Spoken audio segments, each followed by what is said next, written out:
Okay.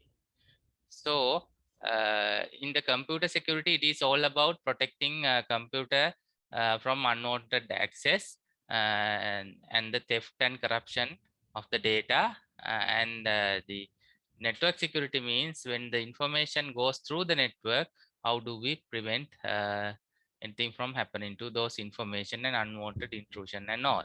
So let's go to the next uh, slide. So there are several mechanisms are there in order to protect such information. First is called software-based security solutions, where you have to encrypt the data. Encrypt means you scramble the data before sending it along the way, and even in when you store your data, you can scramble it and store, so that when somebody which doesn't have this scrambling key, they cannot access your data. Even your hard disk drive is actually taken for some other place and plug it into a different machine. So encryption is a way of storing the data in a scramble form, so that when you directly read it, you cannot gain anything. So the second problem in that thing is malicious program or a hacker may corrupt the data in order to make it unrecoverable or unusable. So this has happened throughout the world these days. That is so much common these days.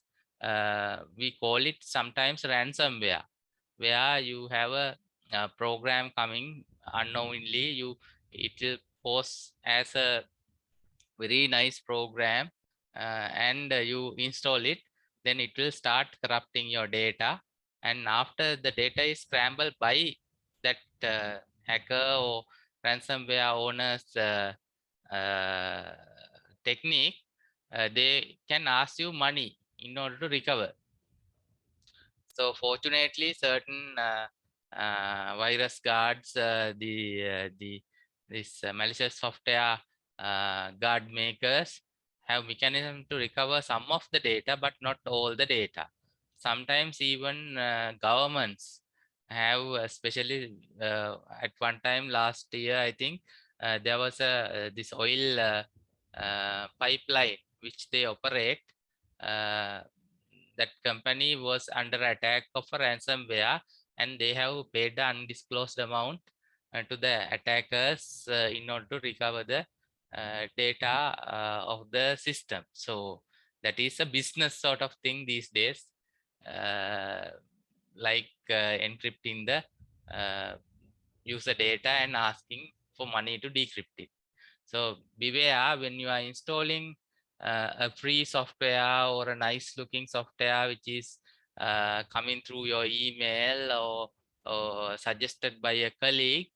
Before, without reading what is happening with that software, don't install anything in your computers. That is my advice. And there can be hardware based security solutions as well, such as um, sort of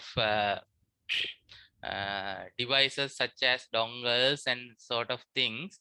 But only problem is when you fix those dongles in unauthorized location, there can be many malicious software that can be distributed using the dongles. So the other technique is sometimes a dongle like security device which contains a security code, uh, where without that dongle your certain software cannot operate. For example, multi-million dollar worth software like video editing and this gaming software, certain gaming software comes with such a dongle, so that when you plug that license dongle only, that software can be operated. So that sort of security mechanisms can be employed in protecting your data and protecting the intellectual property.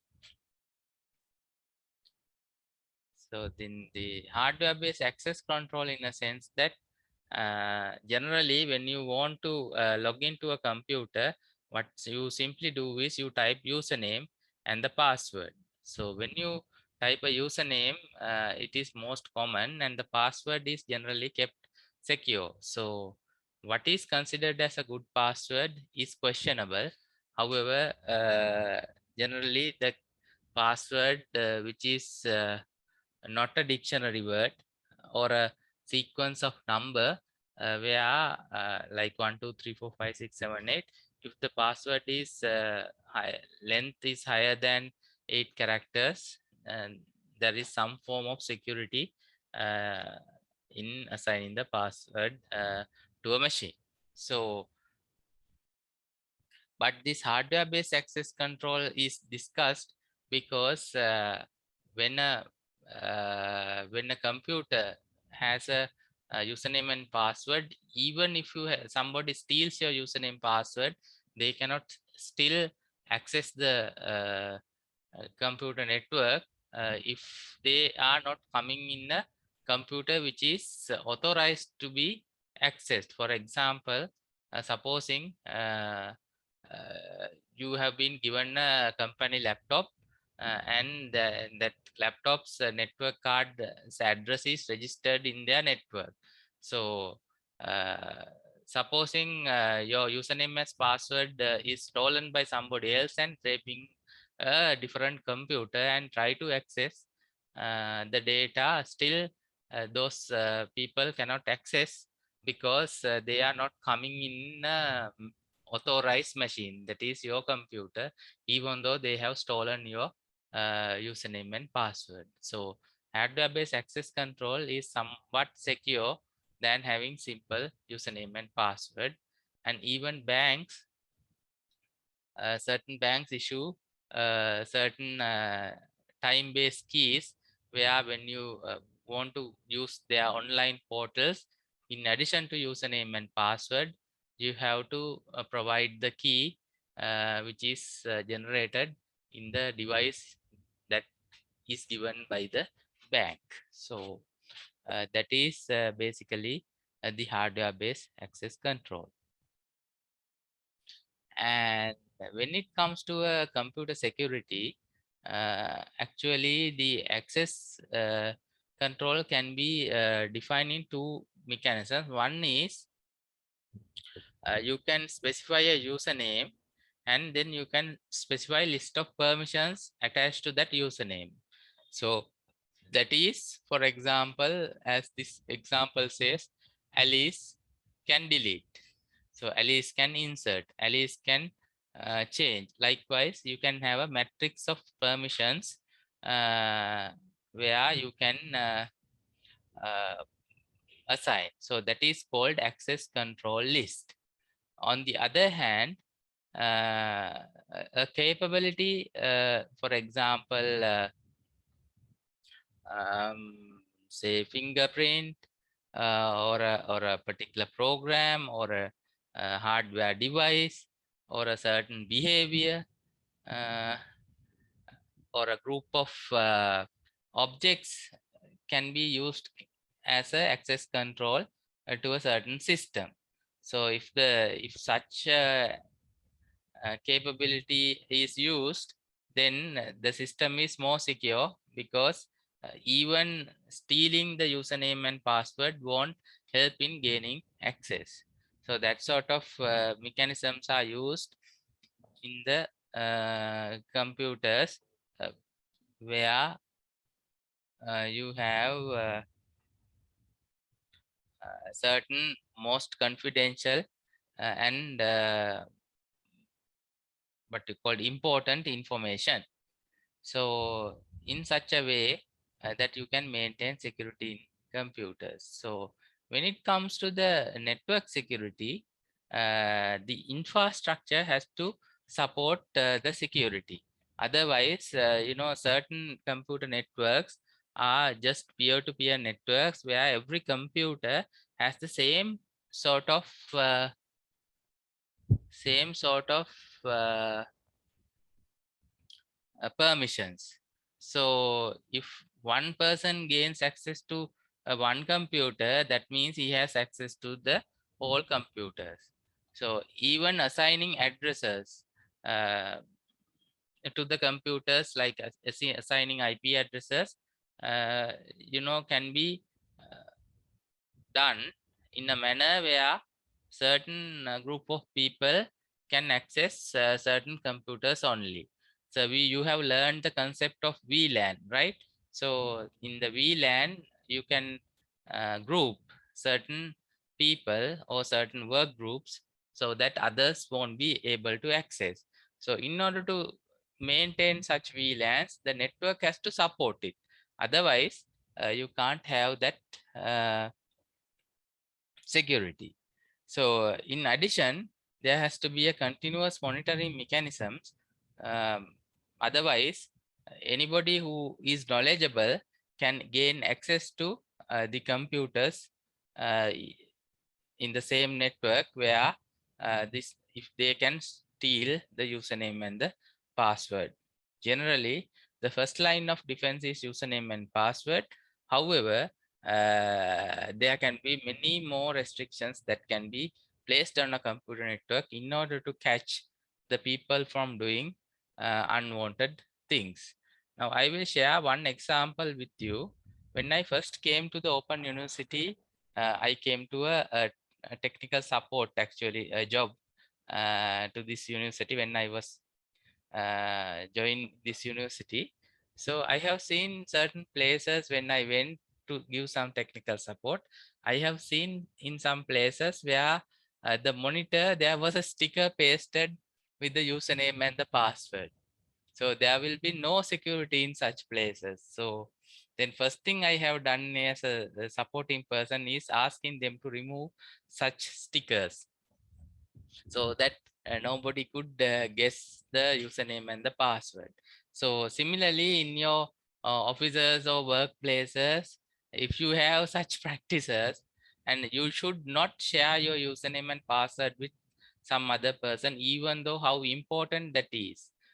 Generally, because if after doing the legitimate thing, legitimate means what is required, then they may be doing unwanted things without you knowing, because you have already given them the access now.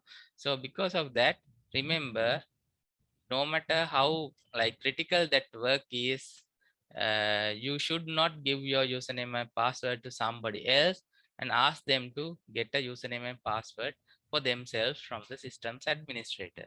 So that is the best practice that you have to follow. So let's go ahead.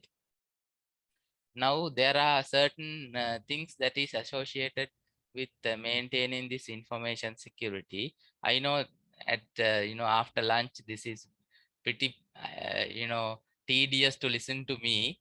However, please follow. Now there are certain security stuff that is can be employed based on the size of the institution and the worth of the information that needs to be protected.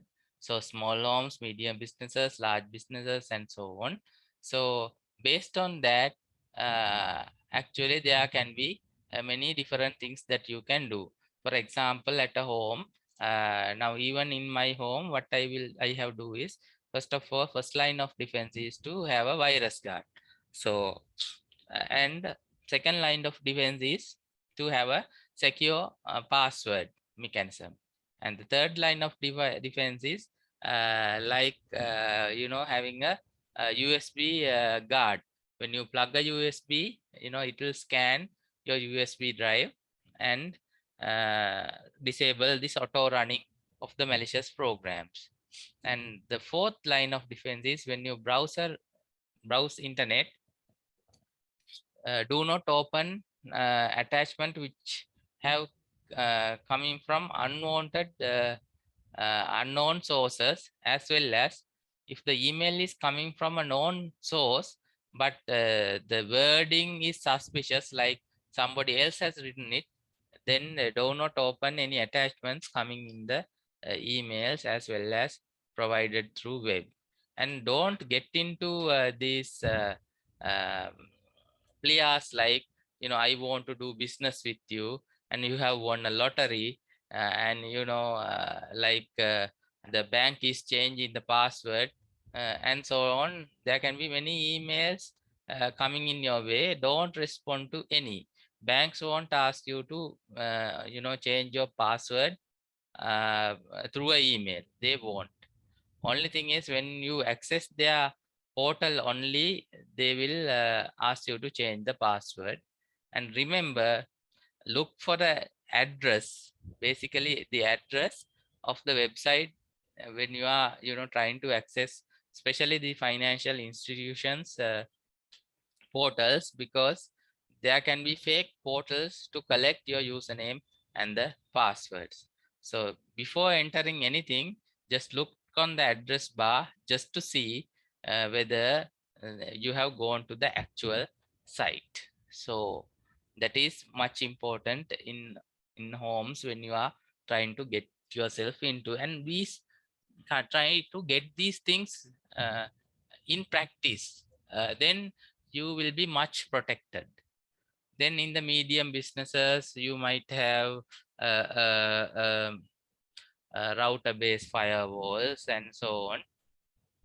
In addition to these virus guards and so on, the large businesses, of course, they have certain security mechanisms, security devices, a dedicated security team, and even physical security, like protecting the server rooms and so on.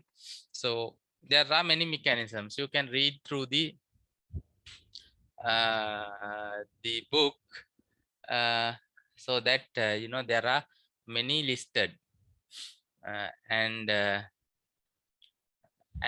especially when it comes to the businesses or institutions, uh, making people aware of security threats is very much important. That is the first line of defense, because if the people are aware of different security threats that can come in their way, they won't be victims of such scams. So because of that, training people on how to properly use is a must in a medium and large businesses, so that they won't be the business continuity can be maintained.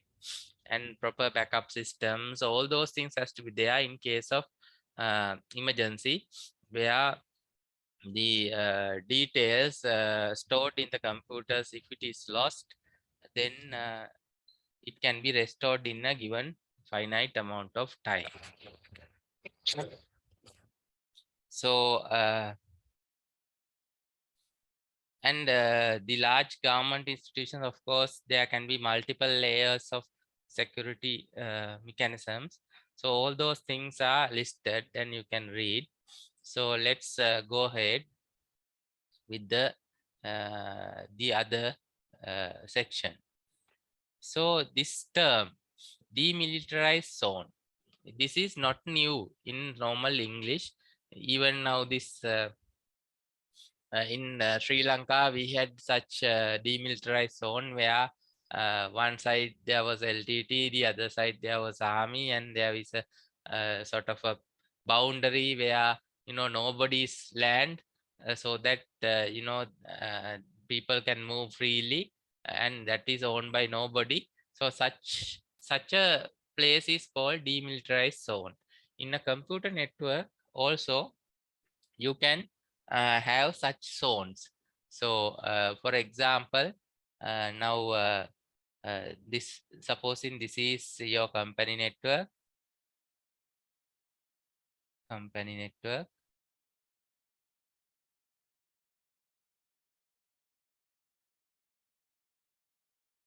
and uh,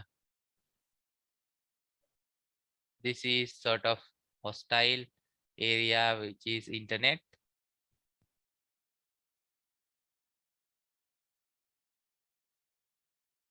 And there can be a small area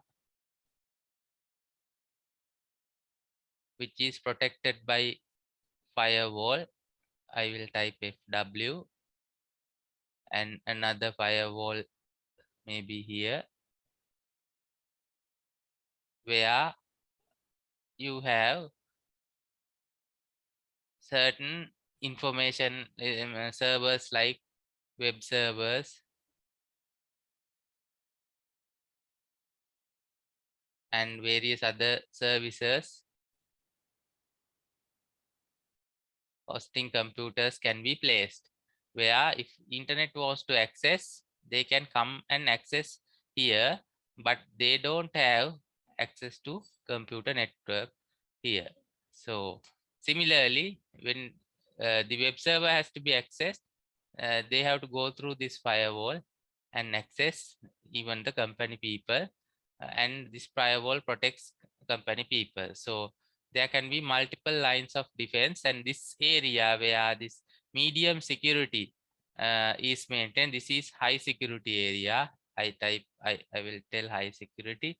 This is sort of medium security, and this is no security. No security, and multiple levels that can be maintained. So likewise, you can have a demilitarized zone. This is generally uh, this area is called demilitarized zone,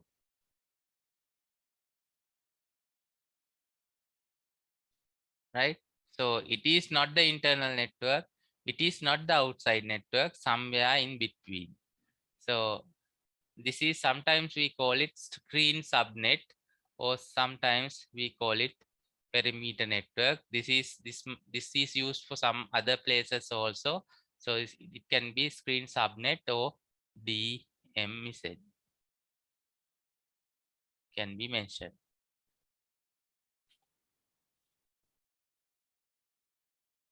right?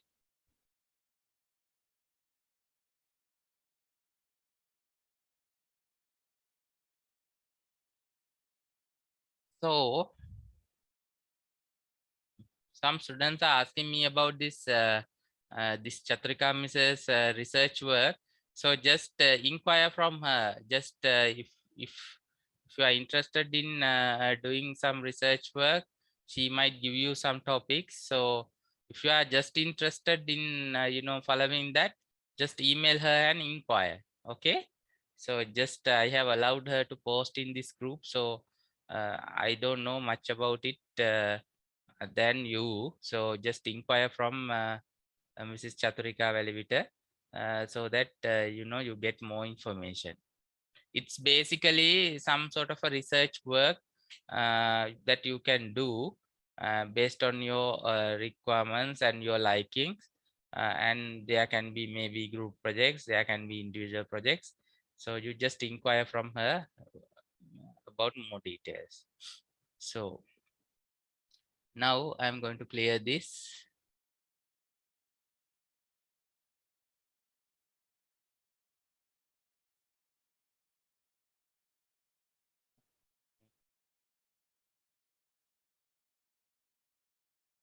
Everything can be cleared.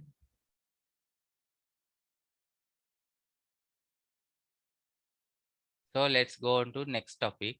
Uh,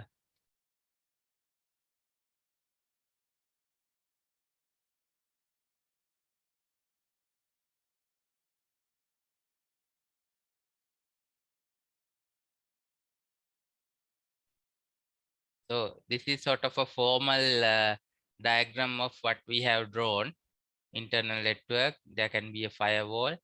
The DMZ network, there can be a firewall, and the internet. Firewall is a special either device or a software where it can control who can access under what conditions, uh, and impose rules in order to between two networks. So that is basically the idea.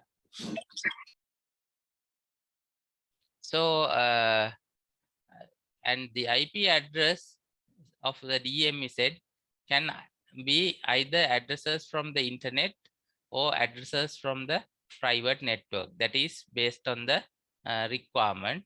So and that is what this have been mentioned. That is either public or private IP addresses depending on the architecture. And routed IP address is sort of a public IP address, and netted IP address is sort of a private IP addresses. Now, how a firewall can be set? Now, firewall is sort of a very expensive piece of software or a hardware which contains a specialized software where the uh, when you want to have buy a firewall, even for a network interface, you have to pay a hefty sum. So as I have shown you in the previous diagram, here where two firewalls are there, it is pretty expensive. So in order to minimize the cost, uh, you can have a single firewall where three interfaces are there, one for internal network, one for demilitarized zone, and one for the internet. So single firewall can be used in order to have this different services. So in such a mechanism, in most institutions, they buy a firewall in a three-legged mode, where one is for DMZ, one is for internal network, and one is for internet. So when you are setting up rules, these are the way you have to do. Now supposing, this is, I will again draw, this is network A, this is network B, and this is network C, maybe internet. So we have to set up rules like A to B, B to A, right? Then B to C, C to B, and then A to C,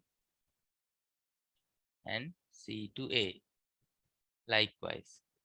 So all directions, right? So this is mentioned here. See, incoming traffic from internet to DMZ, DMZ to internal, and internet to internal, and internal to DMZ, uh, and internal to internet, and DMZ to internet. Likewise, 6 ways, right? It's same as this: A to B, B to A, B to C, C to B, A to C, C to A. Likewise. So that is the technique. So what you can do is you can set up separate rules for that. So and DMZ different architectures are there. It is considered as an open network where anybody can come and do certain stuff, and sometimes it may be allowed, it may allow unauthenticated access. Unauthenticated means you don't need any username and password to access.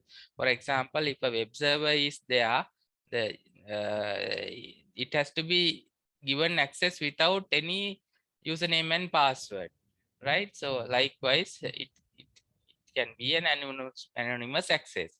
And sometimes certain parts of the DMZ, internal company server where only the employees can be accessed, can be set up with the username and the password. So such in such scenarios, it can be a authenticated subnetwork. So and the nice thing is that this DMZs are subject to many attacks from the intruders. So in big companies where they have money, they will set up a certain network, thinking that this is like an internal network which is exposed to outside world. If I say it in Sinhala, කියන්නේ අපි ඇත්තටම ඇතුලේ network එක කියලා එකක් එළියට පෙන්නගෙන ඉන්නවා ඕන කෙනෙකුට එන්න පුළුවන් විදිහට. හැබැයි ඒක ඇත්තම ඇතුලේ network එක නෙමෙයි. So ඒක නිකන් හරියට අර මේ හැමක් වගේ, it's like a bait. So we think that the intruders think that okay, I have access to internal network and they will do some unwanted things, but it is not the actual network. It is just a dummy network where anybody can hack in and do anything. We tell them as a honey net. So ඒක කියන්නේ අර මේ මැස්සන්ට මේ පැණි ටිකක් තියලා මේ ඇත්තම කේක් එක බේර ගන්නවා වගේ. So simple thing like that. So we show them a dummy network so that they can attack, but the actual network is well hidden so that they cannot access. So and in such networks, actually the system administrators can monitor the behavior of the attackers. So using that experience, they can adjust the actual network rules so that their actual network can be protected. This can be this sort of things are happening in the world today, and sometimes certain institutions are, you know, uh, certain institutions hire people to do some attacks and see whether their networks are secure. For example, this white hat uh, uh, business in the networking scenario, where white hats are sort of legitimate attackers in order to see whether there are vulnerabilities, whether the system can be attacked, and so on, so that they hire people in order to do that. The next thing the major companies do is, if you identify an attacker, which sometimes in our normal terms, in the layman terms, we call it hackers. Sometimes there can be very knowledgeable hackers. So where they will sneak through any network. Okay. So what companies will do is, the big companies, what they will do is, they identify these people. They are not going to, penalize them. What they do is they hire them, right? They hire them just to understand, okay, how they have sneaked in into the system, and then based on their experience, they will be put on to protect their own company's network. So nice business is going on in that manner. So basically you have to have this experience when it comes to the network security, and it's a very big business, and if you learn this trade of how to secure the computer networks, how to do security encryption, and there are certifications on that, and to get into this area you need little bit of mathematics as well, um, and for advanced stuff you need heavy mathematics as well, but if you are interested, this is a very nice area to be in, and you have highly paid jobs in this area. So how do we maintain the security in a DMZ? All unnecessary services has to be disabled. Necessary services should be run with the lowest privileges possible. For example, now everybody is having administrator access in certain computers, but in a DMZ you cannot give administrative access unless it is required. So you only give permissions in order to get the work done only. This is like the architecture, the way of administrative structure of an army. So in an army, generally the normal soldiers only get to know about what they wanted to know. They don't get higher level information. So uh, normal soldiers, they just follow orders, and they have given a job on that day. Okay, you have to go there, you have to do this work, and that's all they know, right? And they have that basic permissions. Likewise, in a network also, certain services only be given certain privileges. So, and so on, passwords has to be there, unnecessary user accounts has to be deleted. For example, after employee left, you have to actually disable the account. For example, the security updates has to be there, and all those things has to be maintained, and especially the security logs and what activities are happening, and those logs has to be checked frequently. So with that, I will end the DMZ sections of the lecture, and please give me 5 minutes. I will come back, and until such time you can read the book, then we will start the next section of the things. Now this section is all about firewalls. What is firewall and how do we configure it? So listen to this because every year we have a question on this and part of the question actually. So because of that, if you get to know it, if you understand it properly, you can score full marks for those parts. So firewall is actually a part of computer system or a network that is designed to block unauthorized access while permitting authorized communications. So that is sort of a invisible shield where allowed network communication can go through it, and unwanted things can be like burned off. That is why it is called firewall. So it can be a device or set of device, or it can be a software or a combination of it. Okay. So now there are several generations of firewalls that you need to understand. So I will explain this thoroughly. First generation is called packet filters, where it will inspect one packet by one packet. You know what a packet is now. In a computer network, there's a small segment of data which is going through the computer network. So each packet is inspected by the firewall, and to see whether whether it matches the discarding criteria. Then if it is discarded, otherwise if it matches acceptance criteria, the packet will be allowed to go through. So this is basically the packet filters. So in a good old lecture that I have heard from a well-known security expert in a reputed company, I heard a lecture when I was learning actually. He explained this concept using a what you call a worm, and in Sinhala we call it, for the worm it's a panua, right?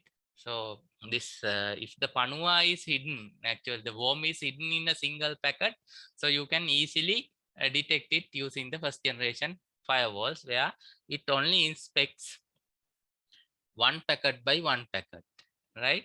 So if the Anua's head is in one packet and the rest of the body is in another set of packets, so this first generation packet filters cannot detect that is a Panua. So because of that, first generation packet filters is only capable of inspecting one by one packet. If the whole malicious code or program or unwanted thing is in a single packet, then first generation packet filters can detect it. Otherwise, they will allow that thread to go through. And the second generation is sort of application layer firewall, where it inspects the protocols. For example, the TCP, IP, and you have this HTTP for web traffic, and you have SMTP for mail traffic, and there are ports associated with it.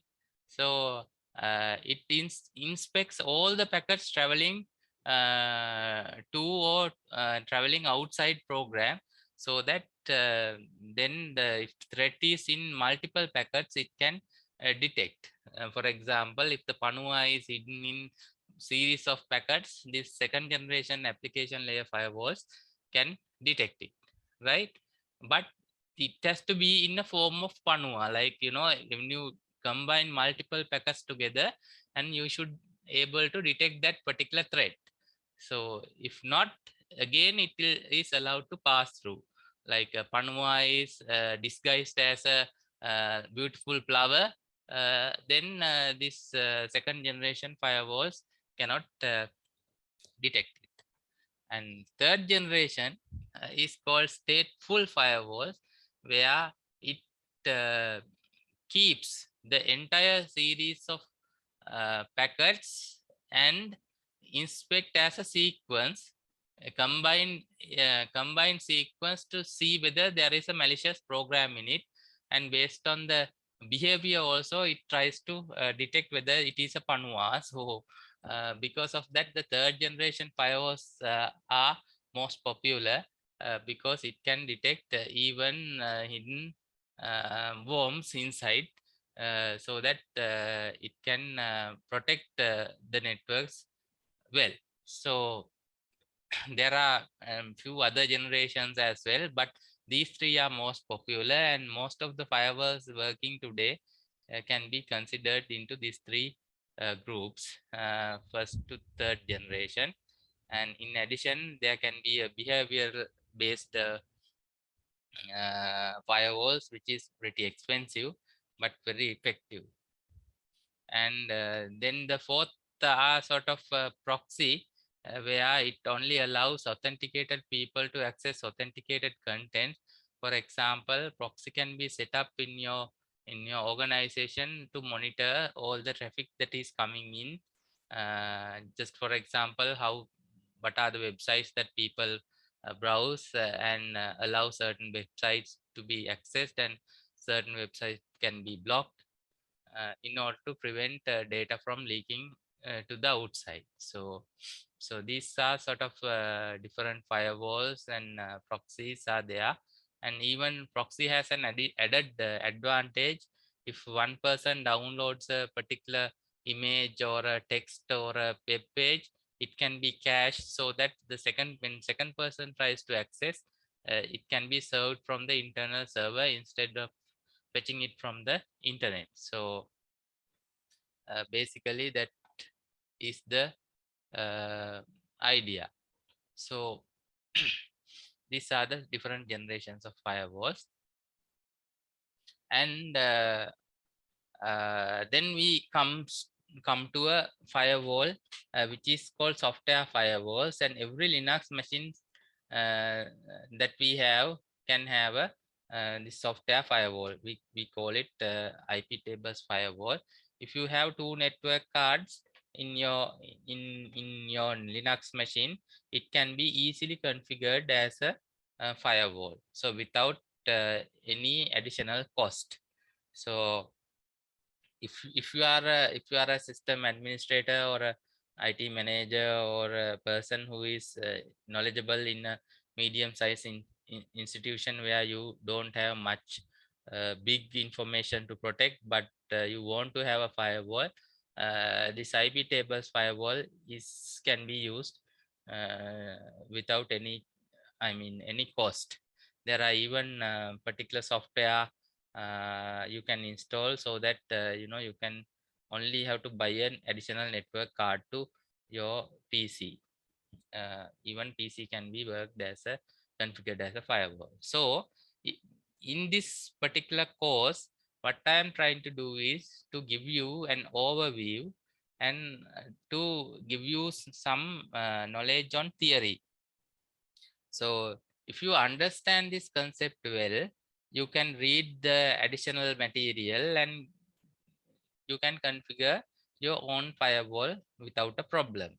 So that is my motive. I am not going to teach you from 0 to 100 about firewalls. No, what I am going to teach you is how to understand the concept. So keep that in mind.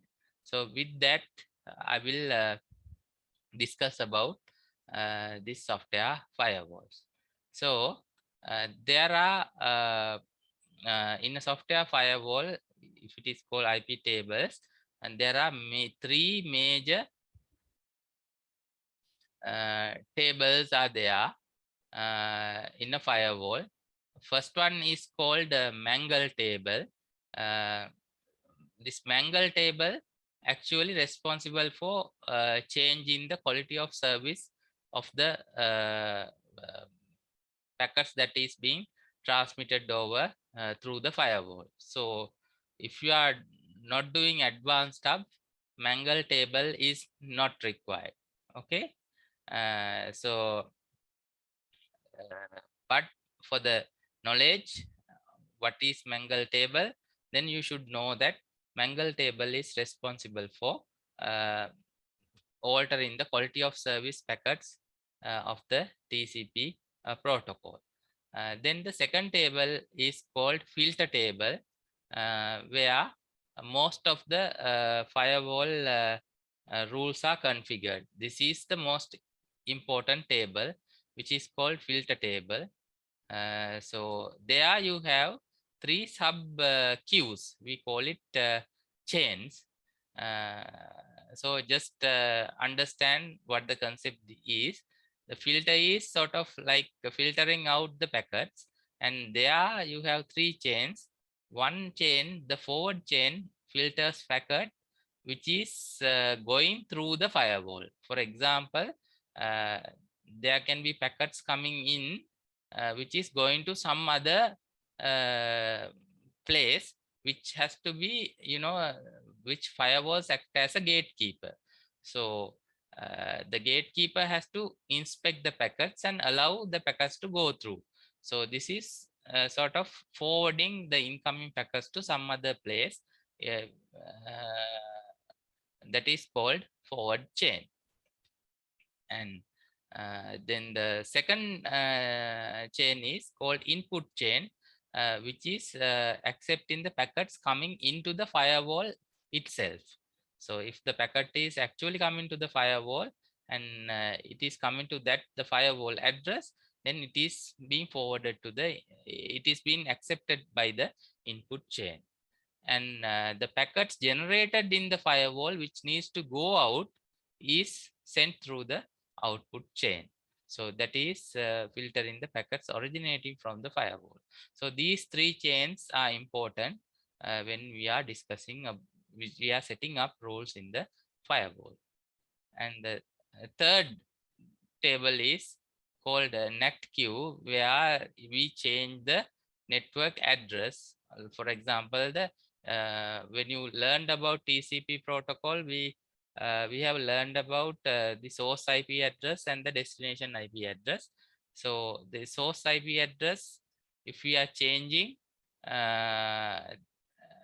then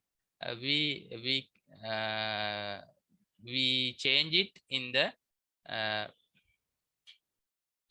NAT queue, where NAT table, where we change it in the post routing chain.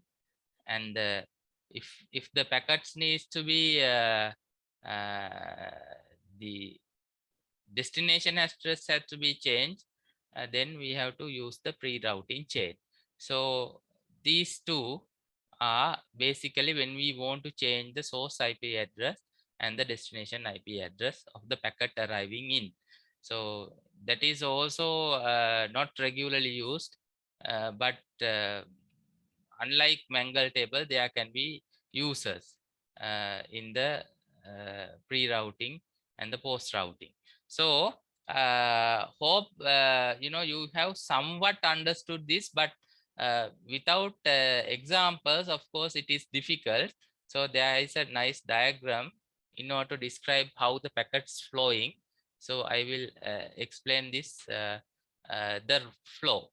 So when a packet comes in like this from a network A, that is one side, it will first go through the Mangle table. Mangle table is responsible for changing the quality of service. If it is not there, it will go to the NAT table, where pre-routing has to be done. Pre-routing is a change in the destination address. Here pre-routing is for changing the destination address. If it is not happening, it just check whether packet is for firewall or whether packet is going forwarded through the firewall. So to forward the input the කියලා මෙතනින් තමයි බලන්නේ. So it will check whether data is actually for the firewall. If it is actually for the firewall, it will go to the input chain.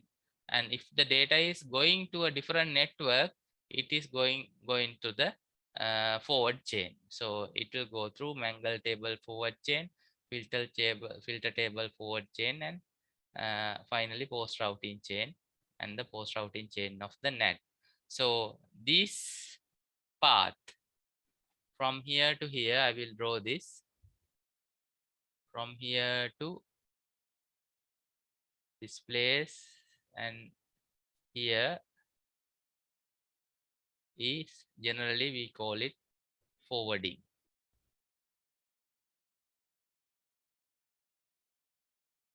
So we are placing rules for that.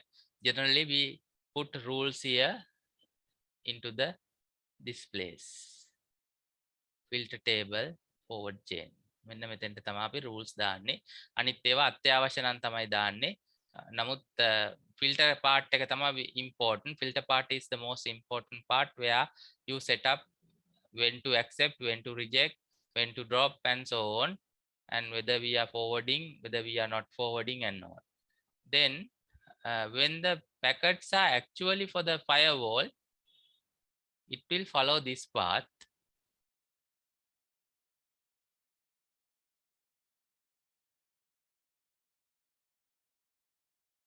and goes here. So this is actually packets are for the firewall.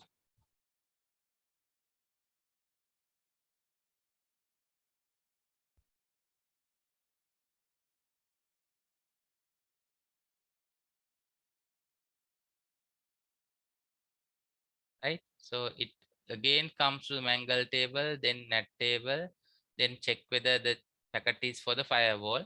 Then it goes to the Mangle table input chain. Then this is the place where we put rules in order to filter the packets. So if it is accepted, only the packet goes here, right? Then it will done some processing using the firewall. Then after processing, there can be some replies which has to be go out to the incoming network, which is network A. So that reply can go out here, and that is actually going to the output chain here. So this is packets going out of firewall to the incoming network, going out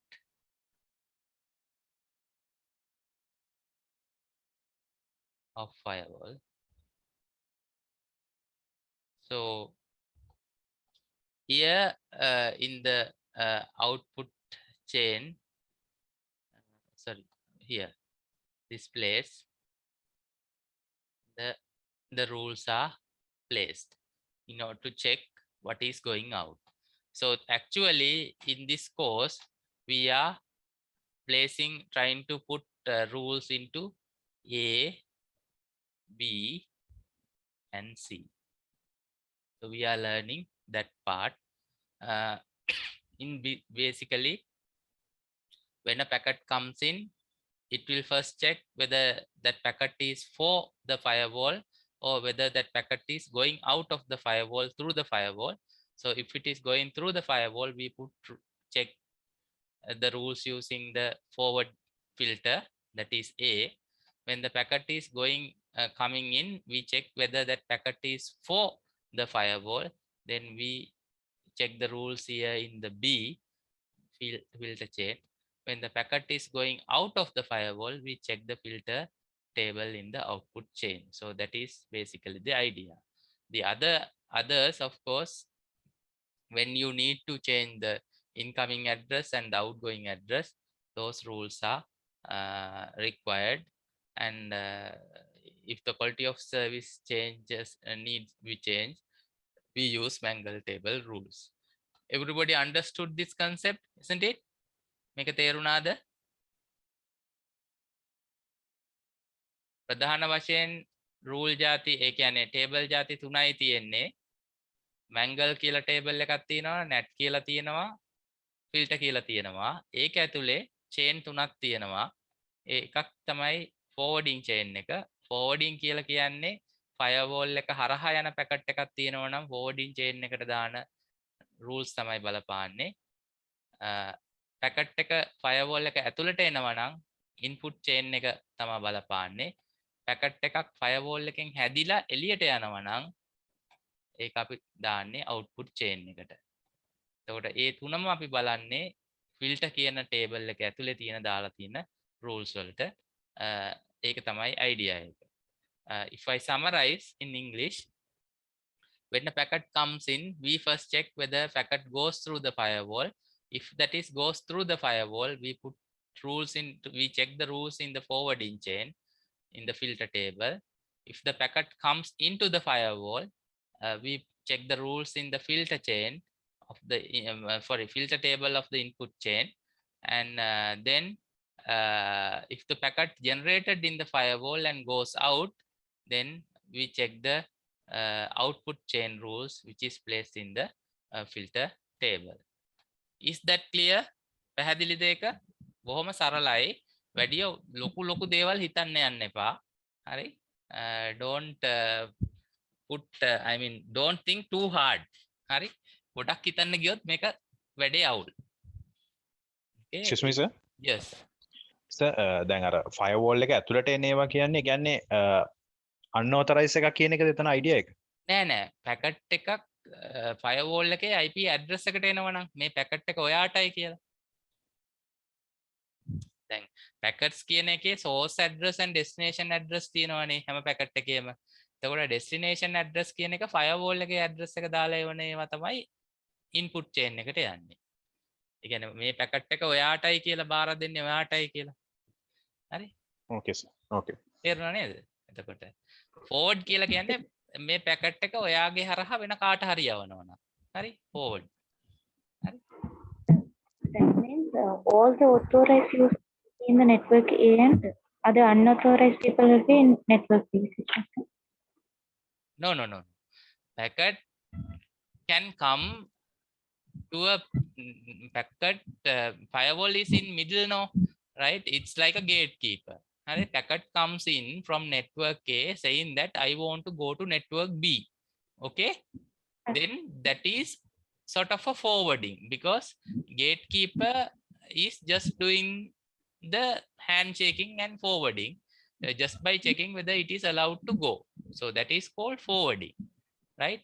When a packet from network A comes to the gate and say, okay, this is for you, then it is coming to the input chain. Okay, then the gatekeeper, the firewall himself generates some packets and send it out to the network A, that is checked at the output chain. Is that clear?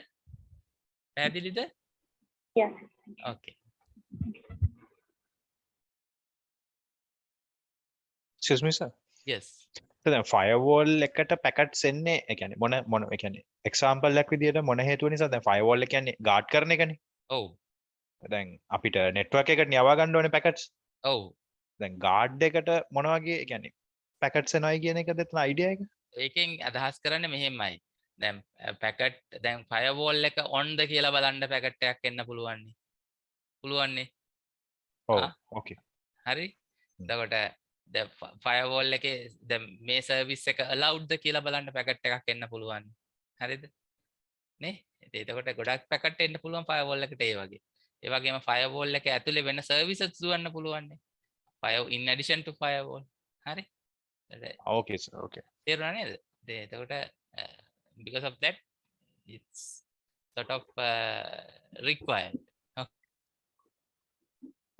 So then if we are passing the message to another person through the firewall, we have some other flow charts like this? No. It's going through forward. It's forwarding. Okay. So this is network B is the other party, second party. Okay. So Thank you, sir. if I draw it horizontally, it would be like this. This is net A and this is firewall and this is net B. Okay. තේරුණා නේද? So Excuse me sir. yes. එතකොට මේක කියන්නේ unauthorized දෙයක්ද කියලා check කරන්නේ filter table එක. ඕ ඇත්තටම filter කියලා එකේ තේරුම ඒකනේ. Filter is where you check the packets for rules, certain rules. If it is matches, then you can do some action. හොඳේ? හරිද? එතකොට ආයි චුට්ටක් explain කරන්න පුළුවන්ද mangle table එකේ අර nat table එකේ mangle table එකෙන් ඒගොල්ලන් කරන්නේ mangle table what it does is if you want to now that is why you haven't studied the TCP packet header. No, TCP packet header has some bits where you can set up certain quality of service bits. For example, certain priorities can be set and so on. So if you change that quality of service bits, then that is done at the mangle table. Okay, ඒක අපි වැඩි පාවිච්චි කරන්නේ නැහැ. අපි එකම එක තියාගෙන තමයි we don't change them regularly. We just send it as it is. Now, for example, if the firewall is instructed to prioritize certain class of data, for example, if the multimedia packets has to be prioritized over other packets, then we change it in the firewall in the mangle table. එකනේ දැන් audio streaming packets වලට වැඩි priority එකක් දෙන්න ඕන නම් අපිට පුළුවන් mangle table එකේ මොකක් හරි rule එකක් දාන්න. Is that clear? yes sir. Okay. And the NAT table කියලා එකකින් කරන්නේ if you want to change the source address or a destination address. ඒ කියන්නේ if you want to make that packet is coming from somewhere else, වෙනත් තැනක ඉඳලා එනවා වගේ පෙන්වන්න ඕන නම් අන්න we have to use NAT table. හොඳේ? basically filtering කරන්නේ filter table එකෙන්. ඒකේ තියෙනවා chain තුනක්. input කියන්නේ firewall එක සඳහා. For input is for firewall, packets coming for firewall. Output is for packet going out of the firewall. Forward is for packets going through the firewall. හරි? ඔන්න ඔය idea එක ඔළුවේ තියාගත්තාම මේ හරි ලේසි. It is pretty easy to put rules. Right? We just check what is happening to this packet. මේක මටද මේක මගෙන් එළියටද මේක මගේ හරහා යනවාද එච්චර. Think yourself as a firewall. Right? Then these are the actions that can be done when a rule is matched. දැන් එතකොට අපි rule එකක් දැන් මම කියවනේ rules දාන්න පුළුවන් තැන් තුනක් basically මේ පාඩම උගන්වනවා කියලා I teach you 3 places where we can put rules in this course, because I am not going to teach mangle table, NAT table and so on. I am going to teach only the filter table, right? So if we put some rules here in A, B and C, and if a incoming packet matches one of the rules that we have placed here, so what sort of actions that we can take, that is given here. Right? First one is, if the rule matches, packet can be accepted and by the end application or handed over to the operating system for further processing. Packet processing in the firewall is stopped. So if this particular rule matches forward chain and it is allowed by saying accept, then the packet coming from network A to network B will allow to go through. Right? Accept නම් යන්න දුන්නා. forward chain එකේ තියෙන එකකට match වුණොත්. හරි? input chain එකේ තියෙන එකකට match වුණොත් accept නම් තියෙන්නේ. If it is there in the accept, if it is in the input chain, then packet is allowed to go into the firewall. If the accept rule is matched in a rule where output chain is matched, then the packet is allowed to go out from the firewall. තේරුණාද? එතකොට accept කියන එක ආවොත් ඒ rule එක match වෙලා ඒ කියන්නේ packet එකට යන්න දෙනවා. Is it clear? Right? Accept කියන එක ඒක තමයි action එක. හරිද? අපි කියනවා target එක නැත්නම් jump එක කියලා. ඊළඟට if a particular rule is there, packet matches the rule, then the final action is considered as drop, then the packet will be dropped without notifying the sender. අන්න එක හොඳට මතක තියාගන්න. දැන් firewall එකට packet එකක් එනවා. ඒ packet එක අපේ rule එකකට match වෙනවා. match වෙලා ඒ rule එකේ action එක තියෙන්නේ final action is there to drop the packet. හරිද? if this criteria matches මේකට match වෙනවා නම් මෙයාව drop කරලා දාන්න. හරි? නම් එතකොට packet එක drop වෙනවා. අර කොහෙද දැම්මා වගේ තමයි packet එක ගියා විතරයි no response, right? So it will be dropped without notifying the sender, right? Then see the text in the course material කියලා මම දාලා තියෙනවා. I will explain the log. Now sometimes the packet will be dropped or accepted, but the information about the packet is written in a certain log. Okay, this kind of a packet came, so I have dropped it, or I have forwarded it, or I have accepted it, but the information about the packet is also monitored, right? So log is that. Generally, mostly the log means you drop the packet and keep a log. Okay, this kind of a packet is dropped and so on, right? Sometimes this log can be used to monitor the packet certain information which is going through the firewall, just to check whether this kind of certain activity is happening. Then you can maintain a certain rule in order to log certain packets going through the firewall. So the third action that can take is to reject a packet. So reject means the packet won't be allowed to pass through and it just drops the packet, but reject action allows a response from the firewall. Packet is dropped but sender is notified. දැන් මෙතන network A එකේ ඉඳලා එන packet එක මෙතන input chain එකේදී reject කරොත් ආපහු response එකක් යනවා මේ පැත්තට senderට this was rejected at the firewall කියලා. හරි? එතකොට ඒක තමයි reject එක. එහෙනම් if I asked at the exam what is the difference between drop and reject, you should be able to tell. Drop means dropped without notifying the sender. Reject means dropped and sender is notified. Okay. So and then DNAT, SNAT is for just for the NAT table actually. So DNAT is destination address is translated. SNAT is source IP address is changed. So these two rules we are not going to place here, but as for the action you can have. And the masquerade is again we prevent the packets coming from multiple ports to we just show to the rest the network B. We don't what you call show where the packet is coming from.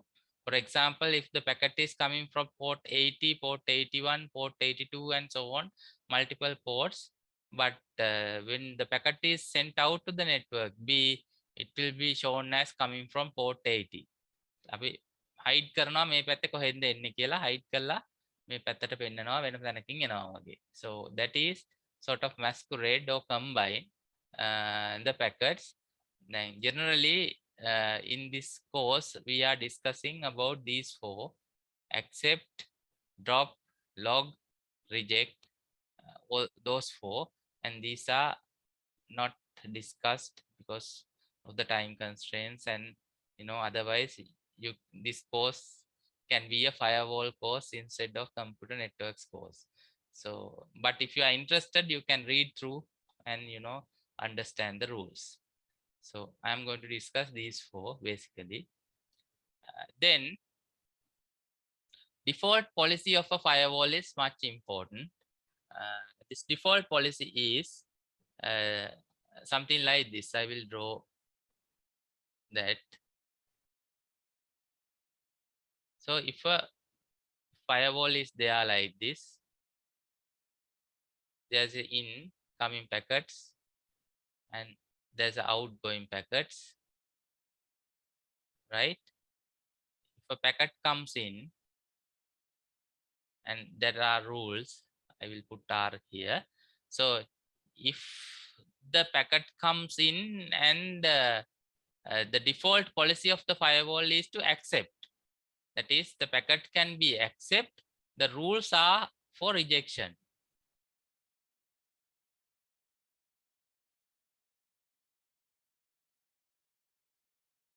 right?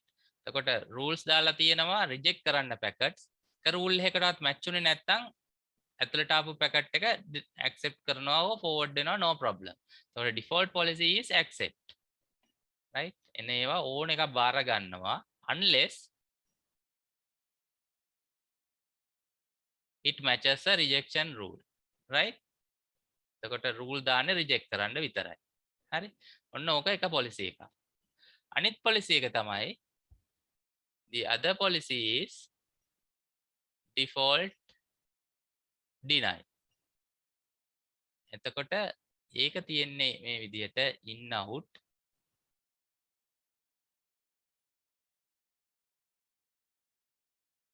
again we have some rules. එතකොට ඒකේ අපි යන්නේ rules for accept. rules to accept. in a packet එක whatever the packet which does not match a rule gets rejected and dropped altogether. එතකොට ඒකට අපි කියන්නේ default deny policy කියලා. එන packet එක rule එකකට match වෙලා accept උනේ නැත්නම් automatically dropped. So this is the two policies, two default policies that you can set. So we can set default policy to drop all packets, then add rules to specify accept. And we can set a default policy to accept and add rules to specify drop. ඔන්න ඔය concept දෙක තමයි firewall configure කරන්නේ. ඉතින් ගොඩක් අය අපි use කරන්නේ default drop policy එක. මොකද හේතුව එතකොට අපි rules දාලා නැත්නම් accept කරන්න automatically drop වෙනවා. මේක more secure කියලා තමයි කියන්නේ. මොකද නැත්නම් එහෙම if we put accept policy, then unknown threats can go out because we haven't put any rules to drop them. එක නිසා මේ first one එක default drop policy කියන එක තමයි the drop policy is the mostly used in the today's firewall. Okay, so that's the idea. Then ඊළඟට it's like a doctor's prescription. You know, the different commands are there, different parameters are there, and you have to use those parameters in order to build the rules. An example එකක් විදිහට මේක පොඩ්ඩක් බලන්න, you can see this, right? These are the parameters and this is one of the examples. So the command is IP tables, right? එතකොට IP tables command එක use කළා -a කියන්නේ append කියන එක. මෙතින් -a කියන parameter කියන append rule to the end of the chain. Then chain කියලා කියන්නේ rule ගොඩක් තියෙන ඇමනුමක්. So then now you know that there are 3 chains, input, output, forward in each of the table. එතකොට අපි දැන් filter table එක ගැන කල්පනා කරන්නේ. එතකොට filter කියන එක assume වෙනවා automatic here. filter එකට තමයි දාන්නේ කියලා. filter table එකේ input කියන chain එකට තමයි අපි අමුණන්නේ. එතකොට අපි කියනවා IP tables -a input chain එකට rule එක දාන්න. එතකොට දැන් -s is where the packet is coming from. හරිද? එතකොට -s is called source, right? ඊට පස්සේ 0/0 කියලා අදහස් කරන්නේ any IP any mask. ඒ කියන්නේ දැන් ඔයගොල්ලෝ ඉගෙන ගත්තනේ, you have learned how to write in the address and mask format. address and mask format network එකක් අපි ලියා ගන්න ඉගෙන ගත්තනේ ඔයගොල්ලෝ. දැන් practical වල ගොඩක් වෙලාවට කරානේ. එතකොට address එක තමයි ඉස්සරහා තියෙන්නේ, slash ගහලා mask එක තමයි පිටිපස්සේ තියෙන්නේ. එතකොට දැන් අපි කිව්වොත් මේ විදිහට 192.168.1.0 192.168.1.1/24 කියලා ඒකින් අදහස් කරන්නේ 192.168.1.0 කියන network එක /24 වලින් තියෙන class C network එකකින් එන ඕනම packet එකක් source එක විදිහට ගන්නවා. එතකොට -s කියලා 0/0 වෙනුවට if you replace it with 192.168.1.0/24, that means the packets coming from this network, okay, can be considered as an input. Then 0/0 means any this can be written as 0.0.0.0/0 කියලා ඔන්න ඕක ඉන්ටර්ප්‍රිට් කරන්න පුළුවන් මේ විදිහට. හරි. එතකොට /0 කියලා කියන්නේ මොකුත් බ්ලොක් නෑ. ඒ කියන්නේ any network කියන එක තමයි මේ මෙතන 0/0 කියන්නේ. S කියන්නේ source එක. එතකොට මොන network එකකින් එන packet එකක් input එක පැත්තට ගන්නවා. එතකොට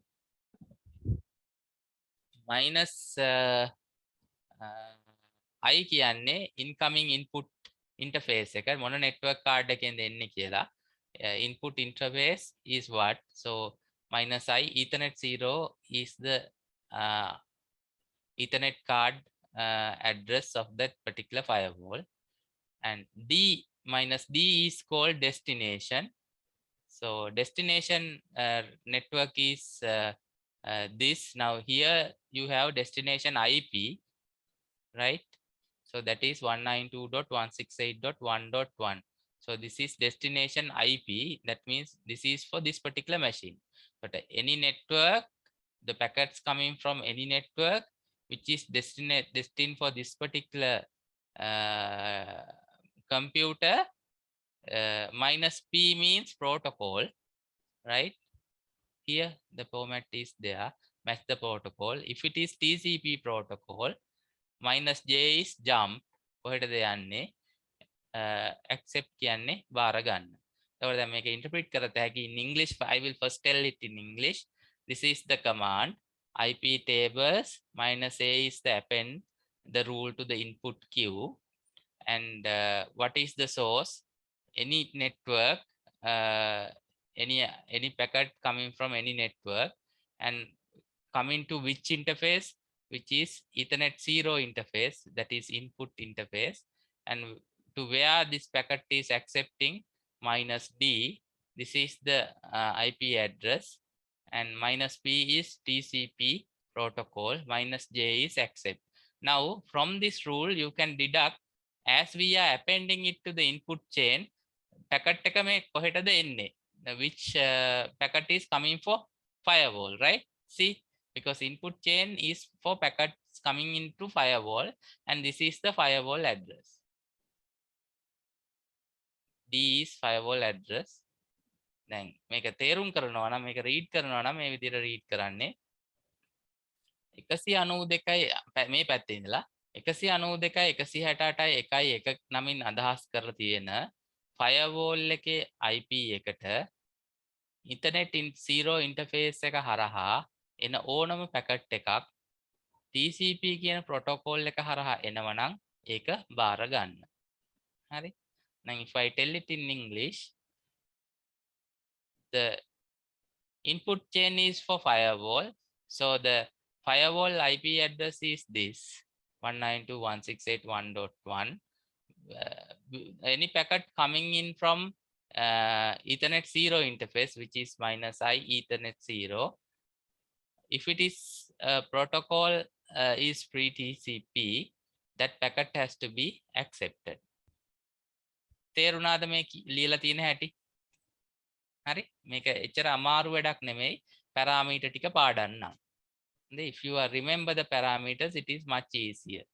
-A කියන්නේ append, -S කියන්නේ source, -I කියන්නේ input network card එක, -D කියන්නේ destination එක, -P කියන්නේ protocol එක, -J කියන්නේ activity එක, jump කියන එකයි. එතකොට මේ තමයි activity එක, accept. හරි. එතකොට මේක ඕන විදිහකට මාරු කරලා ලියන්න පුළුවන්.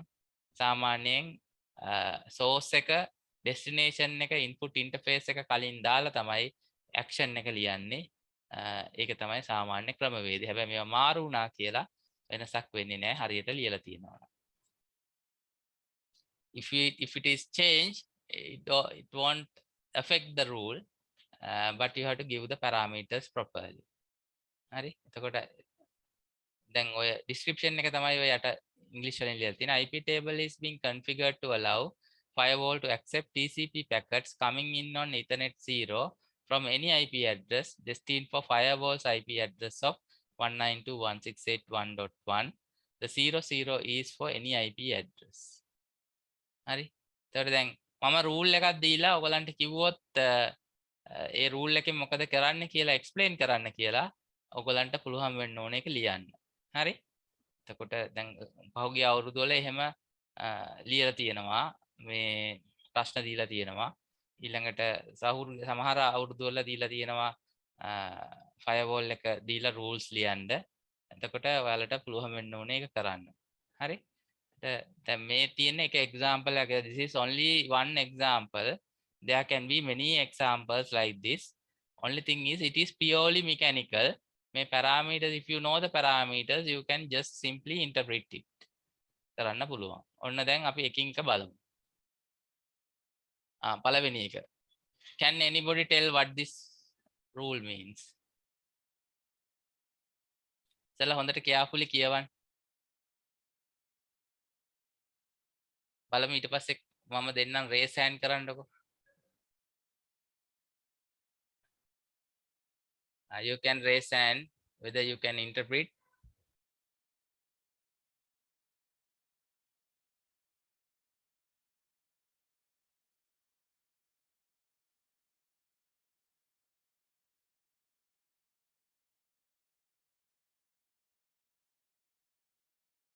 වැරදුනට කමක් නැහැ බය වෙන්න එපා අපි එකක් ඉන්ටර්ප්‍රිට් කරලා බලමු.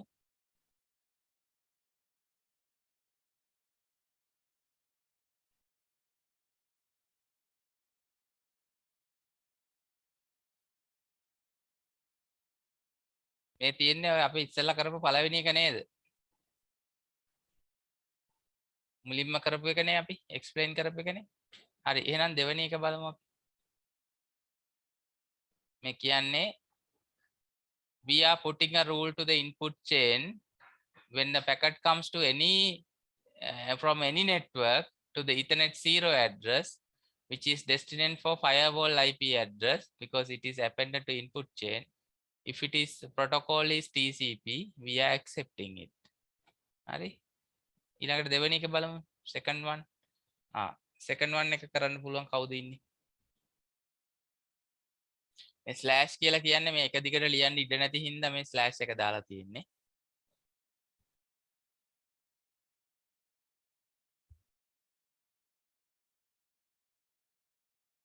බලන්න කියන්න බලන්න.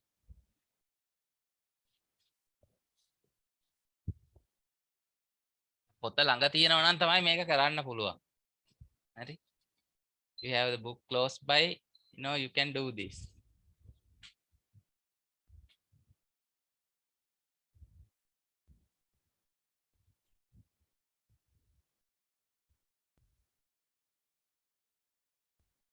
Everybody change your display name to the registration number, then easy for me to get the attendance.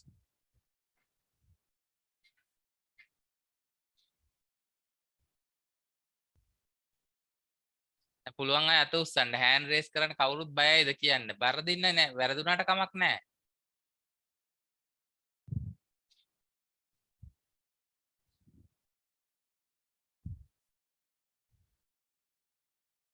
හරි මම explain කරන්නම්. එකක් මේ first command is IP tables -a කියන්නේ append මොන chain එකටද append කරන්නේ forward එකට. එතකොට forward chain එක කියන්නේ firewall එක හරහා යන එකක්.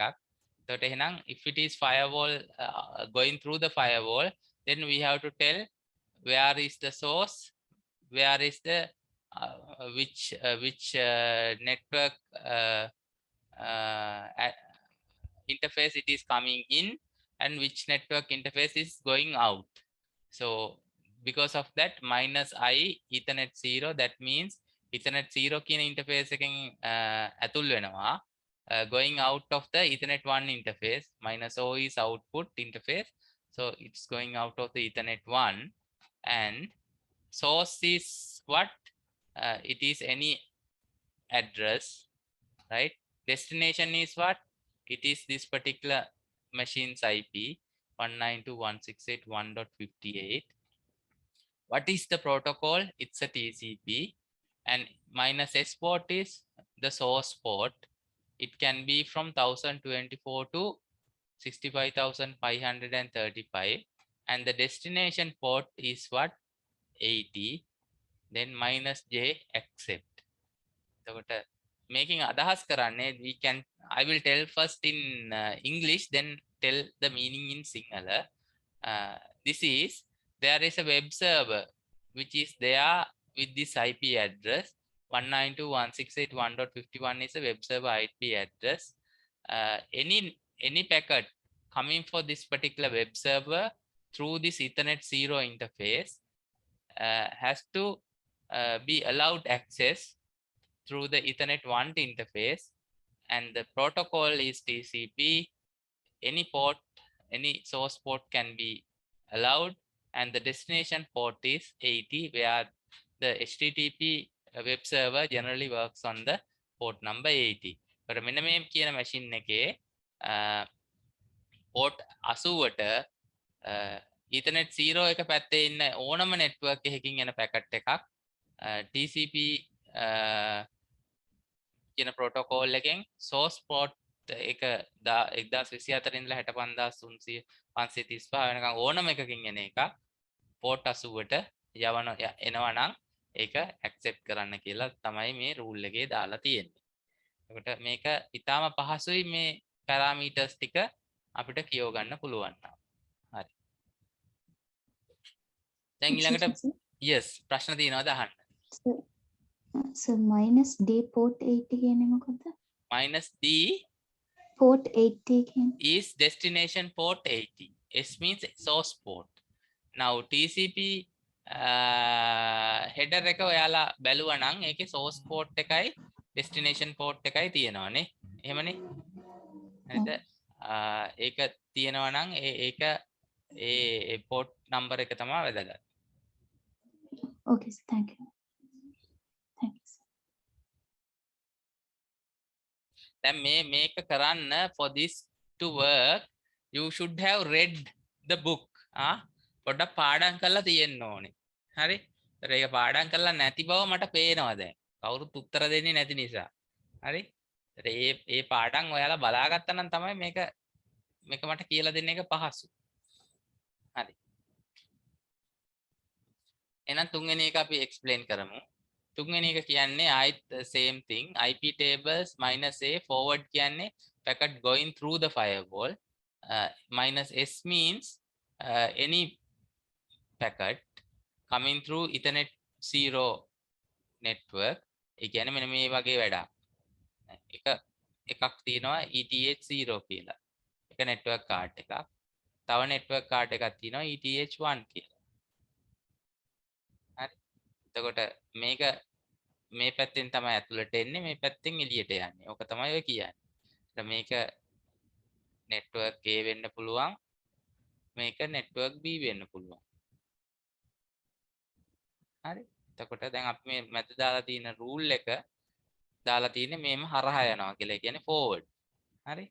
එතකොට ඒක තමයි මේ forward කියන එකෙන් කරන්නේ. Forward any packet coming through Ethernet 0, that is this side. Destinfo කියන්නේ destination එක 192.168.1.58 ඒක මේ කොහේ හරි තියෙන machine එකක්. ඒකට මේක web server එකක්. ඒක තියෙන්නේ network B site එකේ. ඒකට මේක 1.58 කියන machine එක කියමුකෝ. හරි. ඒකට ඒ packet එකට යන්න ඒකට යනවා නම් යන්න තියෙන්නේ Ethernet 0 Ethernet 1 කියන address එක network එක හරහා.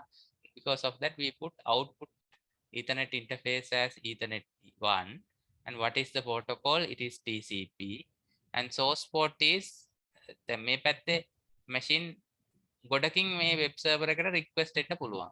එතකොට මේ this particular machine may be sending the request from port number 7100. We don't know. Make a 8000 වෙන්න පුළුවන්. හරි මේක 5500 වෙන්න පුළුවන්. හරි we don't know which port the request comes in. So any request coming from multiple ports, it doesn't matter as long as it's come to the port 80. එතකොට destination port එක port 80 විතරයි මේ පැත්තේ තියෙන්නේ. දැන් මේ තුන්වෙනි rule එකේ හැටියට නම් 443 443 listen කරනවා. ඒ කියන්නේ web server එක HTTP ත් වැඩ කරනවා, HTTPS උත් වැඩ කරනවා. ඒ නිසා තමයි port number දෙකක් තියෙන්නේ. 80 is HTTP, 443 is HTTPS, that is secure web server. එතකොට මේ දෙකටම එන packet මෙන්න මේ විදිහට අපිට accept කරන්න කියලා කියනවා. එතකොට port කීපයක් දාන නිසා we tell -m multiport කියලා additional parameter එකක් දානවා. එකම නැත්තම් මේ rule එක දෙකක් ලියන්න ඕනේ. 80ට 1යි 443ට මේ වගේම එකක් ලියන්න ඕනේ 443 දාලා. එහෙම ලියන්නේ නැතුව -m multiport කියලා destination port දෙකම කමා දාලා මේව වෙන් කරන්න පුළුවන්. So that is a way of shortening the set of rules, right? Then මෙතන තියෙන reply එක දැන් මේකේ request එක එනවා web server එකේ නේද මේ පැත්තට request එකක් ගියාම මේ පැත්තට reply එකක් යන්න එපා. එතකොට reply එක ලියන්න පුළුවන් මේ විදිහට IP tables -a forward කරන්න කියලා destination එක any. එතකොට ඒ කියන්නේ මේ පැත්තට එතකොට I will write it in red color. එතකොට ඒ කියන්නේ මේ පැත්තට එන එක reply එක මේ විදිහට තියෙන්නේ. එතකොට මේක තමයි reply එක. හරි. එතකොට කොහෙටද destination? any network. ඒ කියන්නේ මේ පැත්ත any address එකක් වෙන්න පුළුවන්. එතකොට ඒක එළියට යන්නේ කොහෙන්ද? ethernet 0 එකෙන් මේ output ethernet 0. දැන් order එක මාරු වෙලා තියෙන්නේ. මේක වැඩ කරනවා. ඒත් source network එක source එක කියන්නේ කොහෙද? කොහෙන්ද එන්නේ කියන මේ packet එක. එන්නේ මේ web server එකෙන්. ඒ නිසා web server එකේ address එක ගානට ලිව්වා. source address is s // නෙමෙයි දැන් address එකක් තියෙනවා. You have an address. Then input port එක ඒ කියන්නේ packet comes in from ethernet 1, that is this side. එතකොට එතන බාර ගන්න කිව්වා which protocol? TCP. And these are the additional step m state. ඒ කියන්නේ මොකද්ද state එක? දැන් මේ පැත්තට packet එකක් ගිහිල්ලා තියෙන ඉඳ connection එක establish වෙලා. එහෙනම් reply එක නෙමේ පැත්තට එන්නේ. So there is a connection established from this side. So that is what if the state is established, then the reverse එකට එන reply එක accept කරන්න කියලා තමයි මේ කියන්නේ. These two commands are working together, 3 and 4. Okay, 3 is for requesting a particular web page, and 4 is for listening for the reply. Okay, so that is what that is means, right? Okay, so this is basically explaining the different set of rules that can be placed using the IP tables commands. So there are different commands that can be used, how to do the configurations. So these are set of rules that is practically put in a firewall. See, these are sort of rules that you can read. Now first, the default policy can be set. So which IP tables -t filter is the table name, -p input chain එකට එනවා default ඒවා drop කරන්න, forward drop කරන්න, output drop කරන්න කියලා තමයි මේ කියන්නේ. මේ තියෙන default policy එක. This is a default policy. that is saying that in the filter table, any packet is dropped.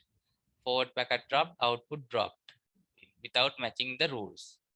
Then establish connections we are keeping. So these are the two rules for that. And this is for loop back. And from here, you can simply explain. Okay. Now, number one, raise your hand if somebody can interpret this. Number one.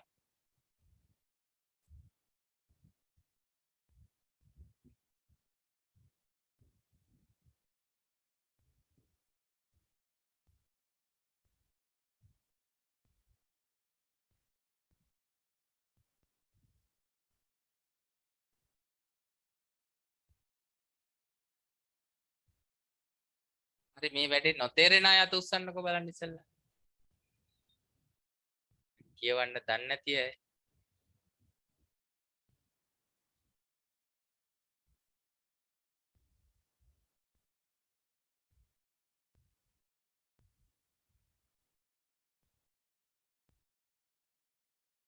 දන්නේ නැති අයත් නෑ. Okay. Shabnam. So can I try this? Ah. This is coming from table filter table to output through the protocol TCP, and the destination port is 80. If it is like that, accept the message. Yes, and actually this packet is originating from the firewall. That is why it is going to the output chain.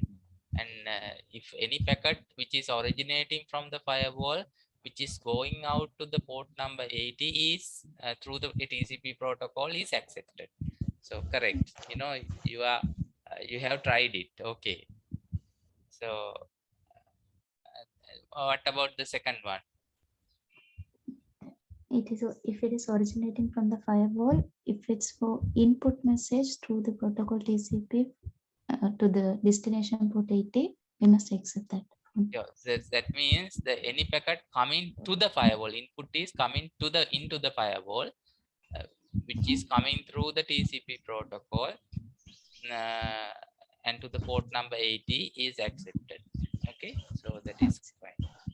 Thank you. Okay, right. So any other person, can you explain number 3?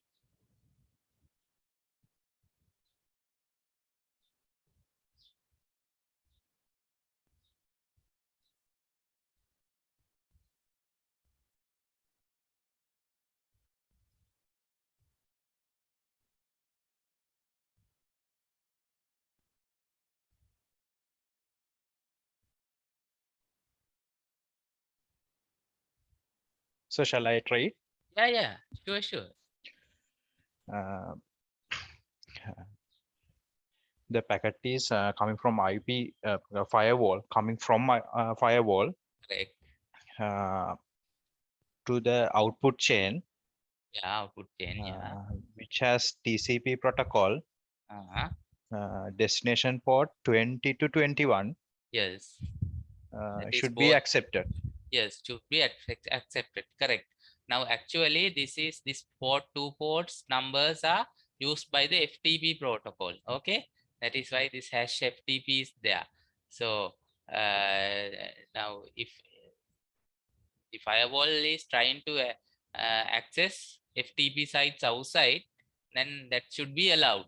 Okay, so that is what this rule means. So if it is a TCP connection which is going out for port number 20 and 21, it is originating from the firewall because it is appended to the output chain and it is accepted. Correct. Your explanation is correct. Okay, how about number 4 then? The same one, but come into the yes, firewall. that is the firewall also I mean may have a FTP server or FTP traffic which is coming into the firewall should be accepted. Correct. Excuse me, sir. Yes. There is a T filter word that means it come into the outputs filter table. T filter means which table this rule is attached to. Now, in my explanation here, I automatically assumed the filter table. That is why in this particular rule, it specifies which table the rule has to be attached. එකයි T filter කියන්නේ. filter කියන්නේ filter table එක ගැන කියන්නේ. හරිද? Sir ඒ කියන්නේ output chain එකට filter tables එකකට වඩා වැඩි ගාණක් තියෙනවා කියන එක. නෑ. filter table එකේ output chain එක. ඕකේ. ඒ කියන්නේ table තුනයි තියෙන්නේ. හරිද? mangle කියලා එකක් තියෙනවා. හරි. filter කියලා එකක් තියෙනවා. හරිද? තුන්වෙනි එක තමයි net. සර් ඒ rules කොහොමද තියෙන්නේ filter table එකේනේ? නෑ දැන් rules තියෙන්න පුළුවන් mangle එකටයි filter එකටයි net එකටයි තුනටම. එතකොට mangle එකේ තියෙනවා chain තුනක්. ඒ chain තුන input, output, forward. හරි? filter එකේ තියෙන්න පුළුවන් ඒ වගේම තුනක්. input, output, forward. හරි? ඊළඟට net එකේ තියෙන්න පුළුවන් ඒ වගේ තුනක්. input, output, forward. දැන් මේ rule එක දාන්නේ filter කියන table එකේ input එකට. ඒක තමයි මේ කියලා තියෙන්නේ. දැන් මේක number 3 දාලා තින්නේ filter කියන table එකේ output එකට. 4 එක දාලා තින්නේ filter කියන table එකේ input එකට. ඒකයි. ඒතකොට දැන් අපි අපේ පොතේ අපි පාඩමේ ඉගෙන ගන්න මේ filter කියන table එක ගැන විතරක් නිසා මම මේ මෙතන ලියනකොට rule එක දානකොට අර -t කියලා filter කියලා ලිව්වේ නෑ. එච්චරයි. මේක actual firewall එක rule එකක් නිසා මේකේ කියලා තියෙනවා මොන table එකටද දාන්නේ කියලා. හරි? ඒකයි වෙනස. දැන් අපි ඉගෙන ගන්නේ filter කරනවා නම් filter table එකට දාන්න කියලා. ඒ නිසා තමයි මේ filter table එකට දාන එක මේ explicitly කියලා තියෙන්නේ. mangle එකට ආවොත් mangle එකේ කියන්නේ TCP අර quality of service වෙනස් කරනවා කියලා.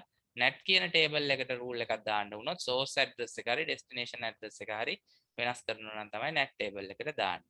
ඒ නිසා නිතර ඕන වෙන්නේ for most of the time we only need filter table. හරි. දැන් ඒක clearද? පැහැදිලිද? So if we get forward, we have to write it is not through the firewall. If you get forward, we get the forward command, should we write that it is not through the firewall and it is through the firewall.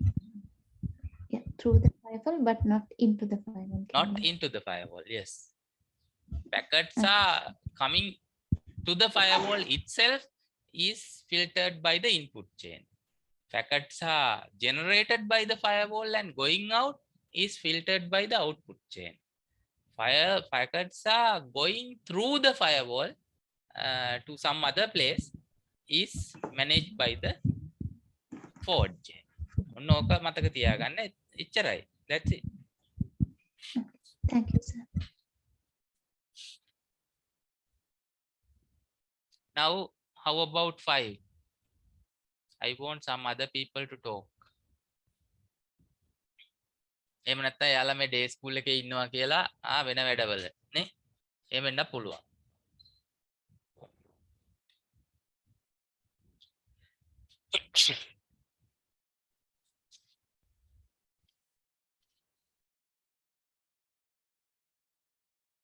How about the others? Did they understand this concept?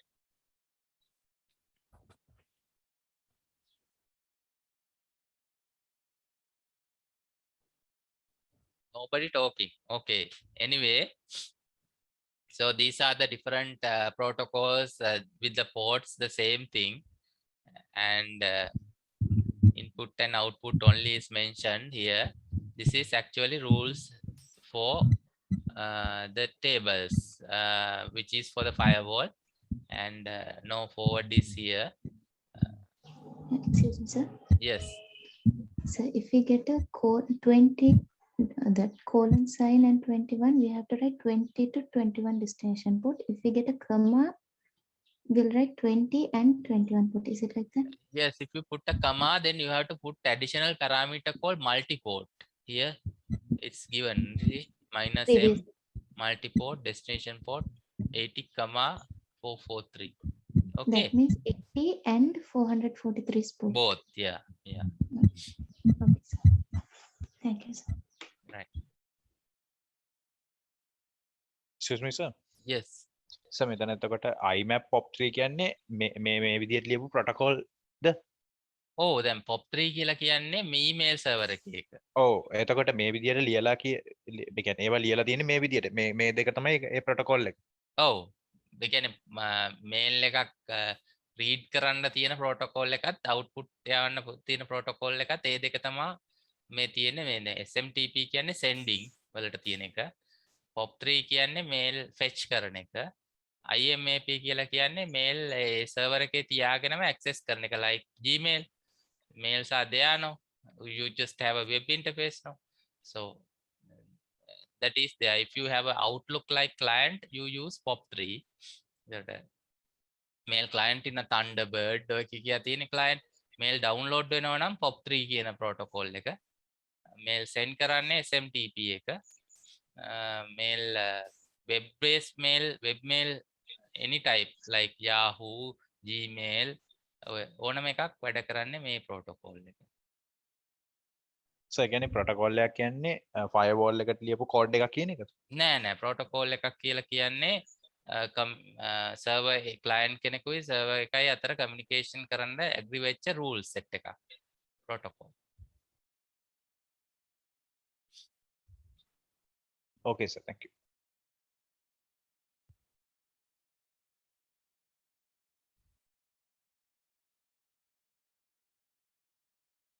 Major internet වැඩ කරන්නේ TCP, IP and UDP. එතකොට ඔන්න ඔය දෙක තමයි basically internet එකේ පාවිච්චි වෙන්නේ these days. TCP, IP and UDP.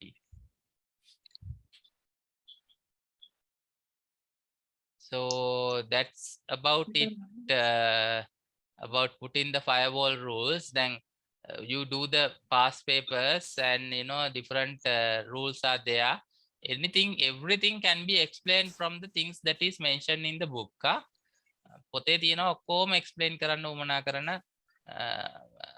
දේවල්, parameters, explanations ඔක්කොම තියෙනවා. What I have done is I just explain how to read, okay, those rules. That's all. Right. So with this, then we will go on to the next topic.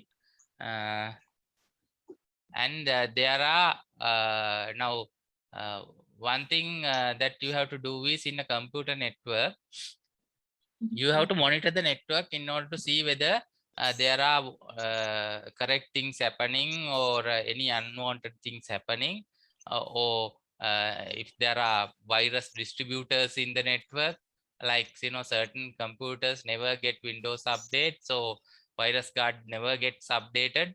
So because of that, that computer is infected, then trying to distribute particular viruses or malware into all other computers in the network. So all those things we have to monitor. So there are two types of monitoring that are there. One is called active monitoring. The second one is called passive monitoring. Active monitoring is sort of, you do it intrusively. That means you try to probe every computer and see whether there are unwanted things happening. For this particular probing, sometimes you might need some administrator access of every machine. And if the computer is connected to Windows domain like Active Directory or so, then you can automatically have the access. Otherwise, only from the outside, you just probe and see whether that sort of problem is there. So that is called active network monitoring. And the passive network monitoring is you just listen to the packets which is going along the network and see whether any malicious activity is happening. Or the same way, you can ping to the computer and see whether those computers are up or not, and so on. So that is called passive network monitoring when you listen to the packets going along the way. But if you send some packets to that particular computer and see whether anything happening, like if you ping, so that is sort of active network monitoring. So that both the techniques is employed in the computer network. Generally, let's see the diagrams.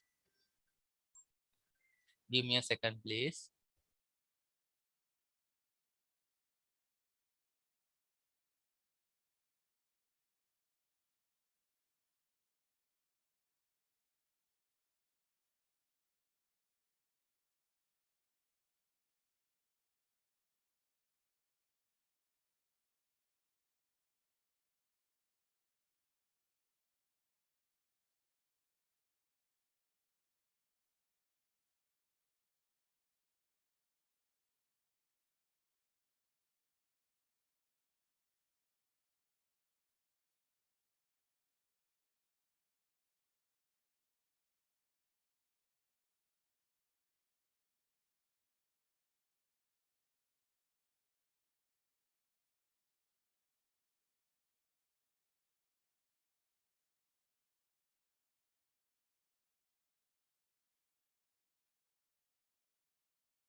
Sorry about the interruption.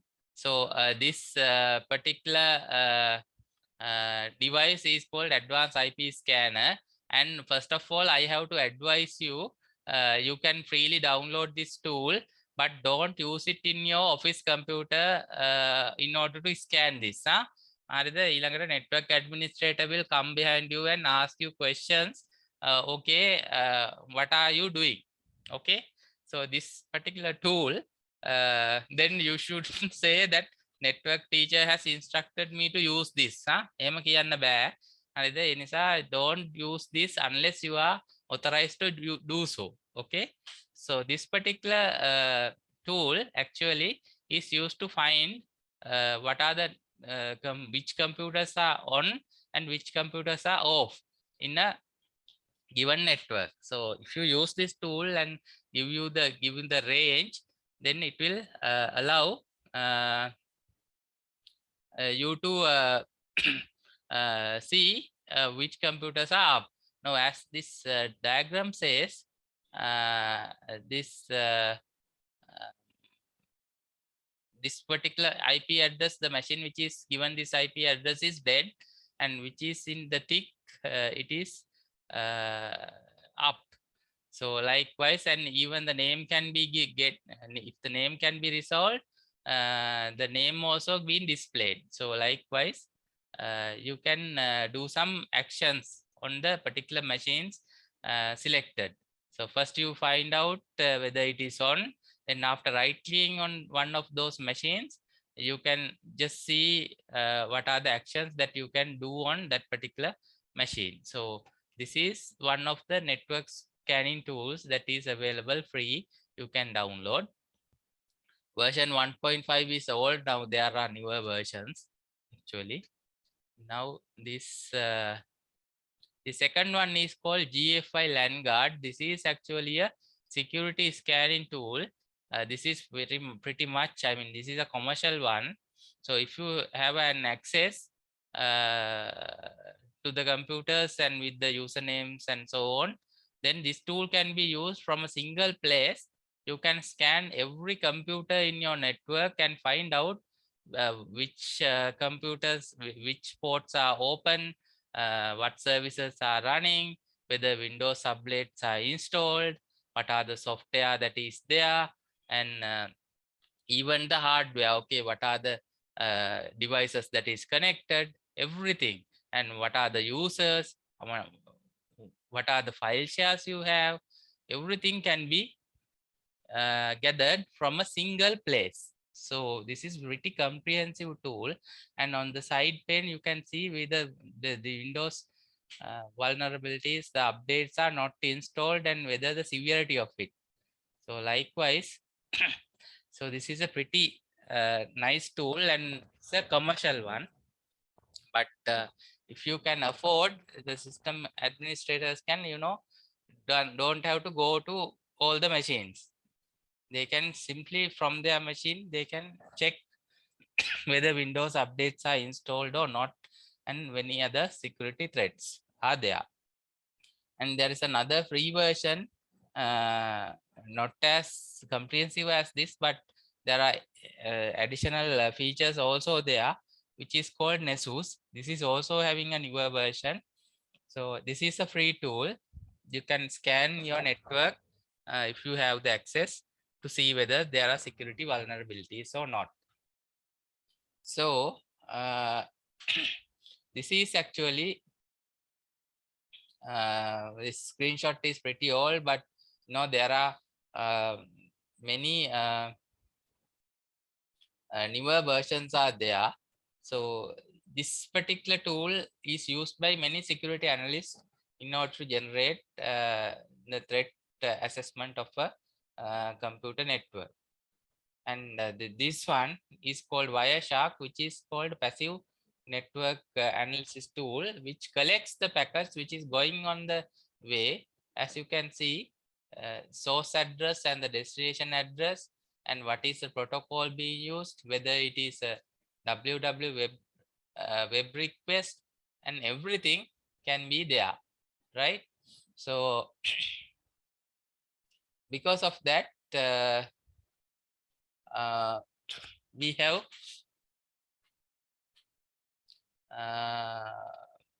used this Wireshark for a lot of network troubleshooting because of the packet capturing capabilities. So again, my advice is don't use any of these tools unless you have permission to do so in your corporate network. Otherwise, there can be inquiries of what you are doing using these tools. Okay, then this particular software is called WhatsUp Gold. This is very comprehensive and very expensive software which is used for network monitoring, and even you can configure devices from a single place. For example, in a university network where this is configured, you don't have to go to different places to configure network devices. From the network administrator's computer, you can configure the device, configure the commands, and this like packet tracer, where we configure the routers and switches. This particular software can be used to configure the devices through the simple network management protocol. So this is very comprehensive, very expensive software. So these are sort of sneak peek of the things that is there for network scanning and network monitoring. This is not the only set of tools that you can use. There are many free versions that you can try it out. Only thing is, you have to get permission if you are trying it outside your home network. නැත්තම් මට කියන්න එපා පස්සේ ඔන්න හිරේ වැටුණා ඔන්න ආවා CID එකෙන් හොයන්න එහෙම කියන්න බෑ. Right? Okay. So with that advice, I will let you know about these tools. Then we will go to discuss about cryptography. This is another technique, and if you have done some information security subject, you already know this, but for the comprehensiveness of the course, I have kept this part because this is directly related to sending data from one network to another in a secure manner. So cryptography actually comes from a Greek word for secret writing, and when you want to send some data securely, what you do is the data actually we call it plain text, where it is in unscrambled form. So when you substitute the unscrambled form of data into a scrambled form, we call it ciphertext. So that is what this name implies. So the ciphertext equals, E means encryption key, EK, and P is a plain text, this actual data. When you send this actual data through a certain function called encryption and using a different key, then you get the ciphertext. So that is the idea. Similarly, if you can get the plain text by decrypting using a key, when the ciphertext scrambled form of data is coming, then that is called deciphering. So that is called decryption of the data. So then that means plain text encrypted and decrypted, again you get plain text. So in this manner you can get some security encryption in the network. So first we do is you encrypt the data and send through the network. At the client side, that the other end, you decrypt the data and get the original text. So that is the idea. So this key encryption and the decryption, you have a certain key, like a normal key for the door lock. So that particular key can be a sequence of numbers, sequence of letters, or mix of those can be there for acting as a key. So this key, if it is similar, that is encryption key is similar to the decryption key, then it is called symmetric cipher. Again, scramble කරන්න පාවිච්චි කරන යතුරයි descramble කරන්න භාවිතා කරන යතුරයි දෙකම එකම යතුරක් නම් එතකොට අපි කියනවා symmetric cipher කියලා, දෙපැත්තම එකම යතුර පාවිච්චි කරන නිසා. Now in this particular diagram, passive intruder just listen to the traffic. That's, as we have learned from the Wireshark, if the ciphertext goes, we just listen to the channel and we get the scrambled data. Without the key, we cannot understand what is happening. And if the key is there, the intruder can decrypt the text and change it and encrypt and send out. Then that is called active intrusion, where for example then ඔයාට message එකක් හම්බ වෙනවා. දැන් අපි හිතමු දෙන්නෙක් ඉන්නවා, girl and boy, want to meet at 10. So and you send a letter, unscrambled form, and your the girl's father gets to get hold of this letter and change the meet at 10 to meet at 4, right? Then keep the letter as it is. So the girl, without knowing that father altered it, so she goes around 4 to meet the person, but the actual boy would come at around 10 and father will be there to meet him. So there will be a nice altercation. So because of that, you know, this encryption and decryption keys actually has to be protected, and you should not communicate with in such a manner, right? So that is that is the idea.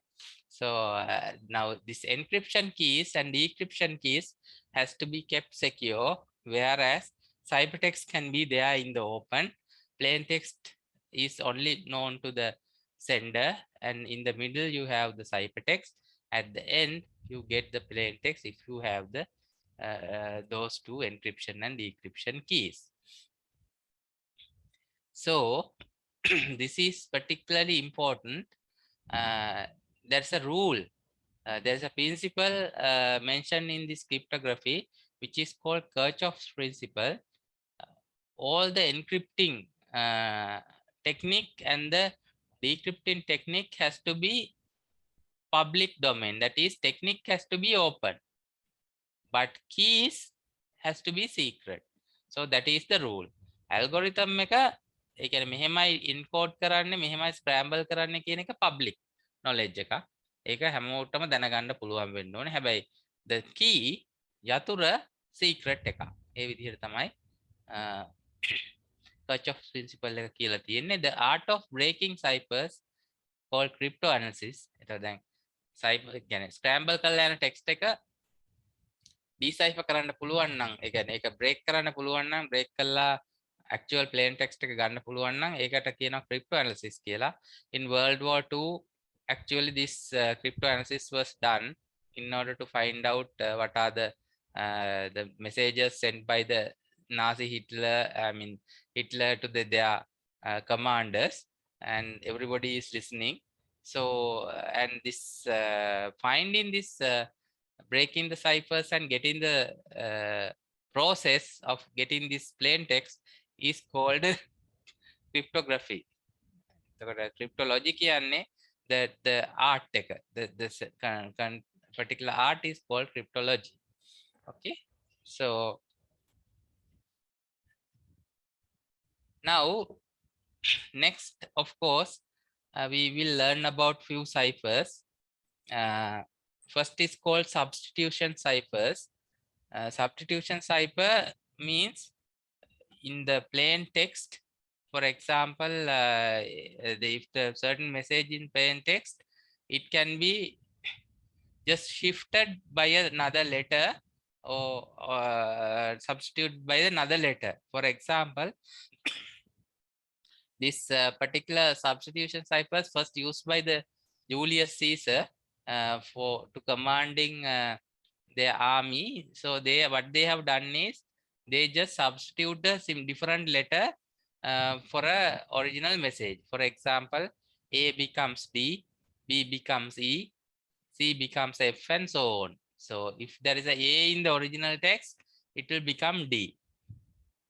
So attack and Z becomes C. So attack, if the word attack is scrambled using the same thing, A becomes D, no?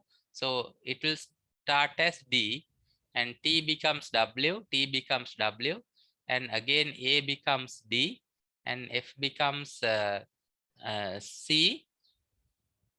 Sorry, C becomes F, and K becomes N. So this is the ciphertext, whereas original word is attack. Okay, so this is actually we call substitution cipher, and this is pretty easy to crack if this information is known. Okay, even without this information is known, this can be easily guessable if you have multiple words and know about the dictionary is there. So that is the earliest kind of ciphers that is there.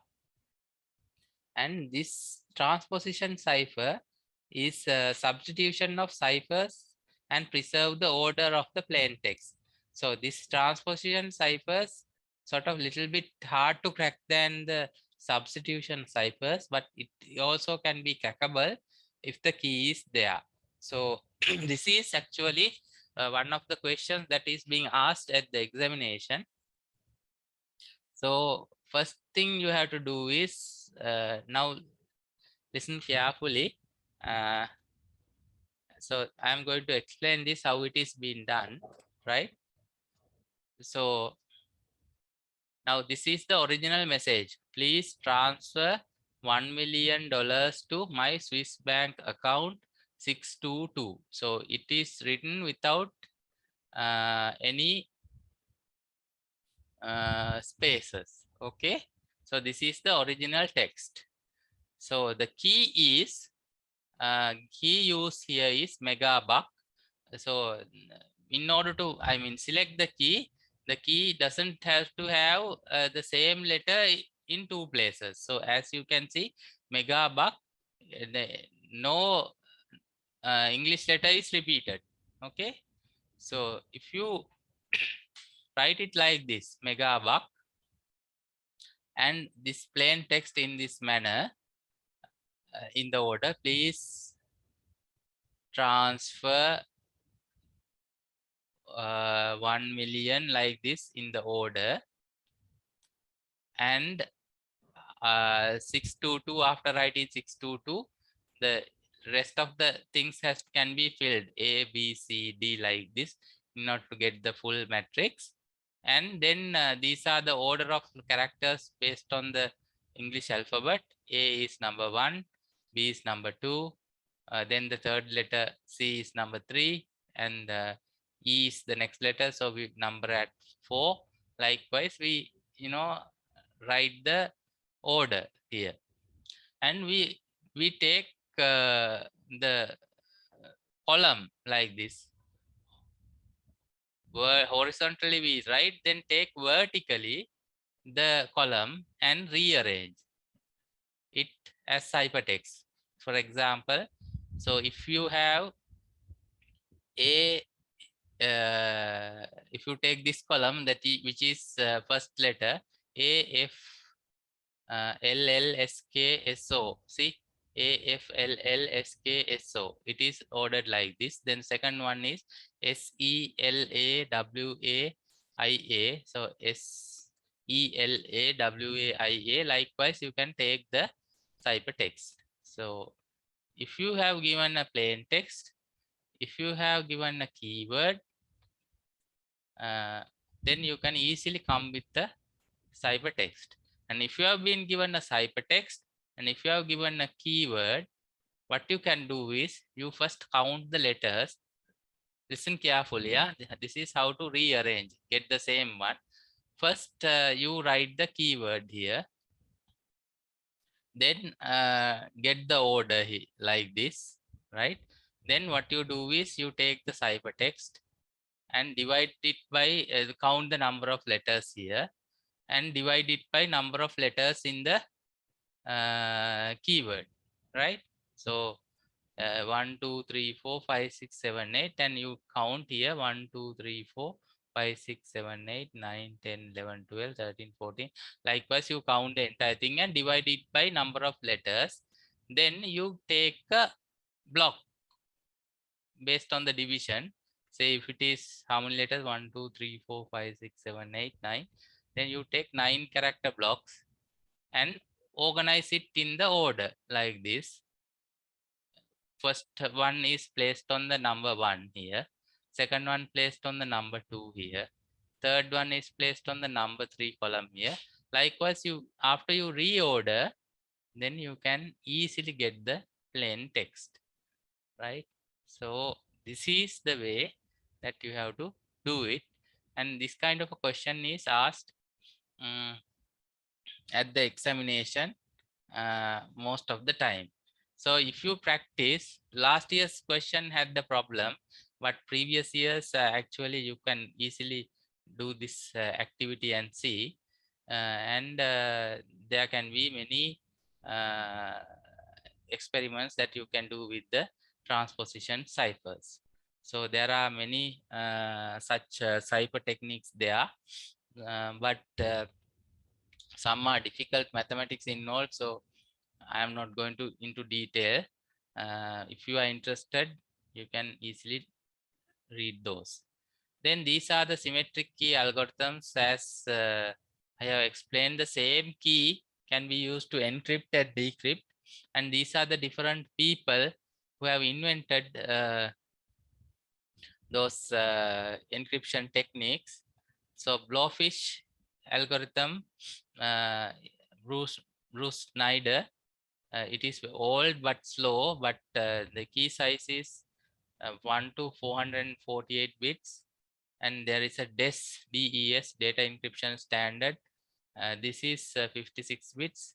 Now, earlier this was considered as a good encryption technique, but now since it is the 56 bits and the computers have become fast, and then too weak, it can be easily broken. An idea is a patented one, and Ronald Rivest is have invented RC4, RC5. So RC5 is being used now. It is patented again, and Rhinadel is the best choice, and Serpent, Triple Test is there. Twofish is there. Very strong Twofish algorithm. And the Triple Test is popular because you can build chips to do the encryption without code. So the technique is actually you can mash bits and reorganize bits in a hardware format, XOR and so on. Using that, you can process the encryption using chips without writing codes. So these are different algorithms that can be used to encrypt and decrypt with the same key. Then on the internet, actually, you use public key algorithms. We call it public key because two keys are used to encrypt and decrypt. So the public key is a known key to everybody, and the private key has to be used in order to decrypt.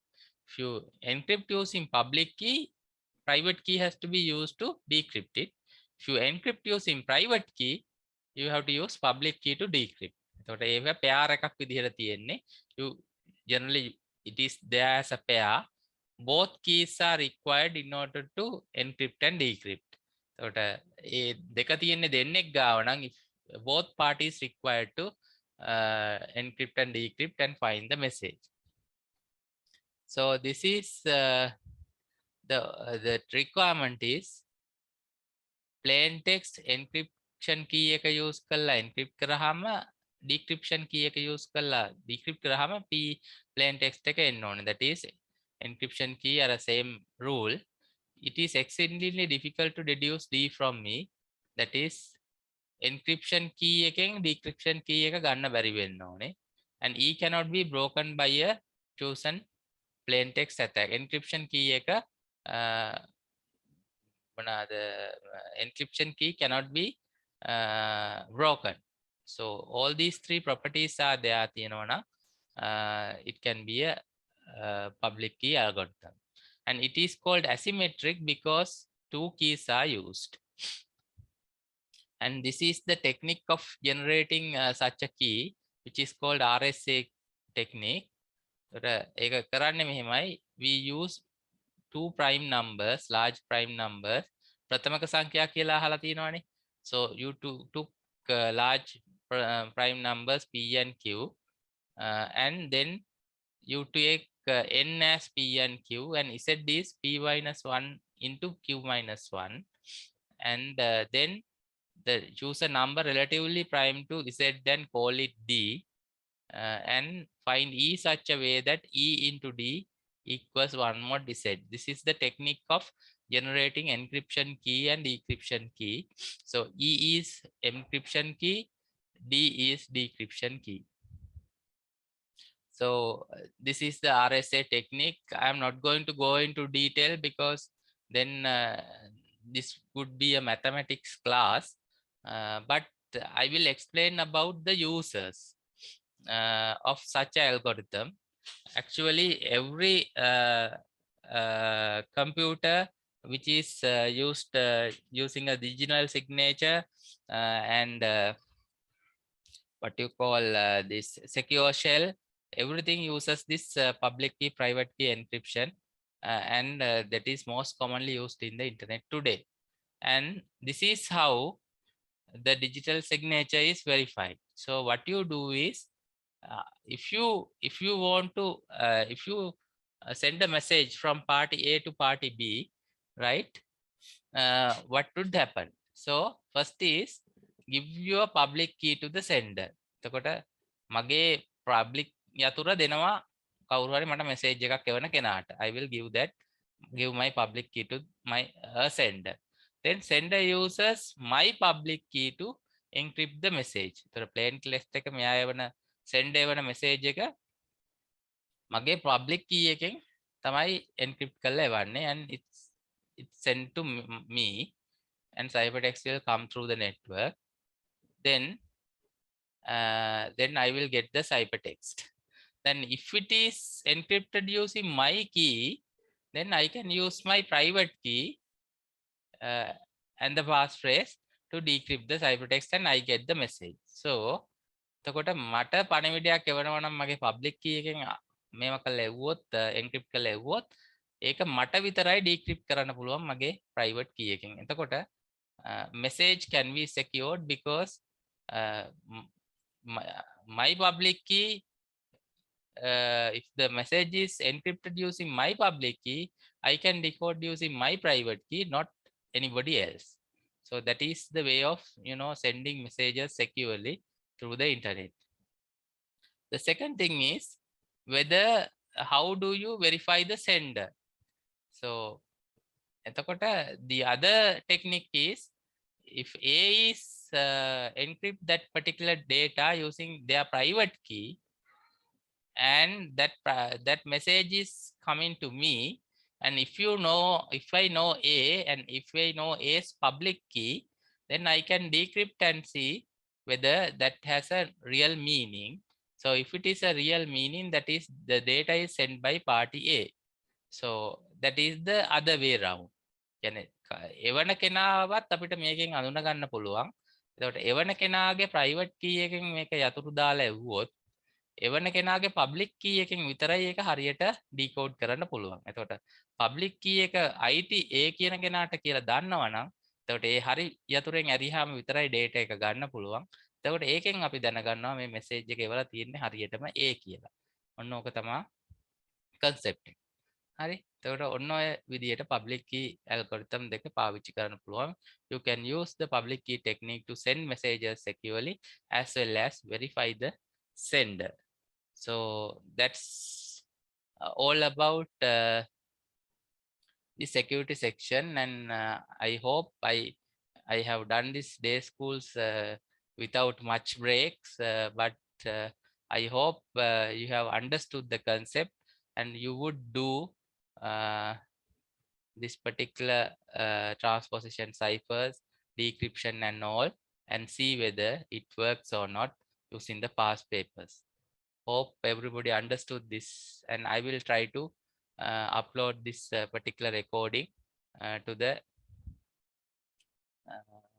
LMS. Okay, any questions so far? Any questions? So the chart regarding this, the cipher thing and the author's name and everything, should we know those author's name and everything? That depends. Only thing is author's name you don't have to memorize. I don't think so, right? But the algorithms you should need to know. Okay, if I ask to explain what is the safest algorithm out of symmetric keys and so on, if I ask the question, you should be able to do so. But I generally don't ask the names of the authors. Actually, I'm not going to go into such details, but algorithm needs to be known. Okay, what are the symmetric key ciphers, what are the asymmetric key ciphers, and so on. So those things has to be known. Okay. Okay, sir. Thank you. Right. Anything else?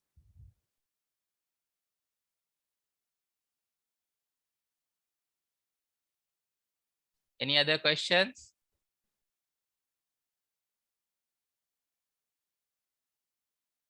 Any other questions? Okay, since there are no questions, I will wind up the class now. There are few things that I need to record and put. I will record and put those things. It's about another 1 hour of recording. I will record that and also upload.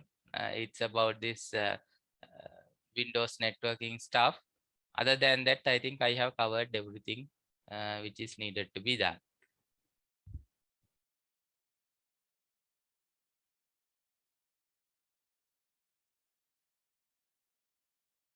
Okay, so I will upload this and thank you very much for being listening to me. Okay, I will wind up the class now.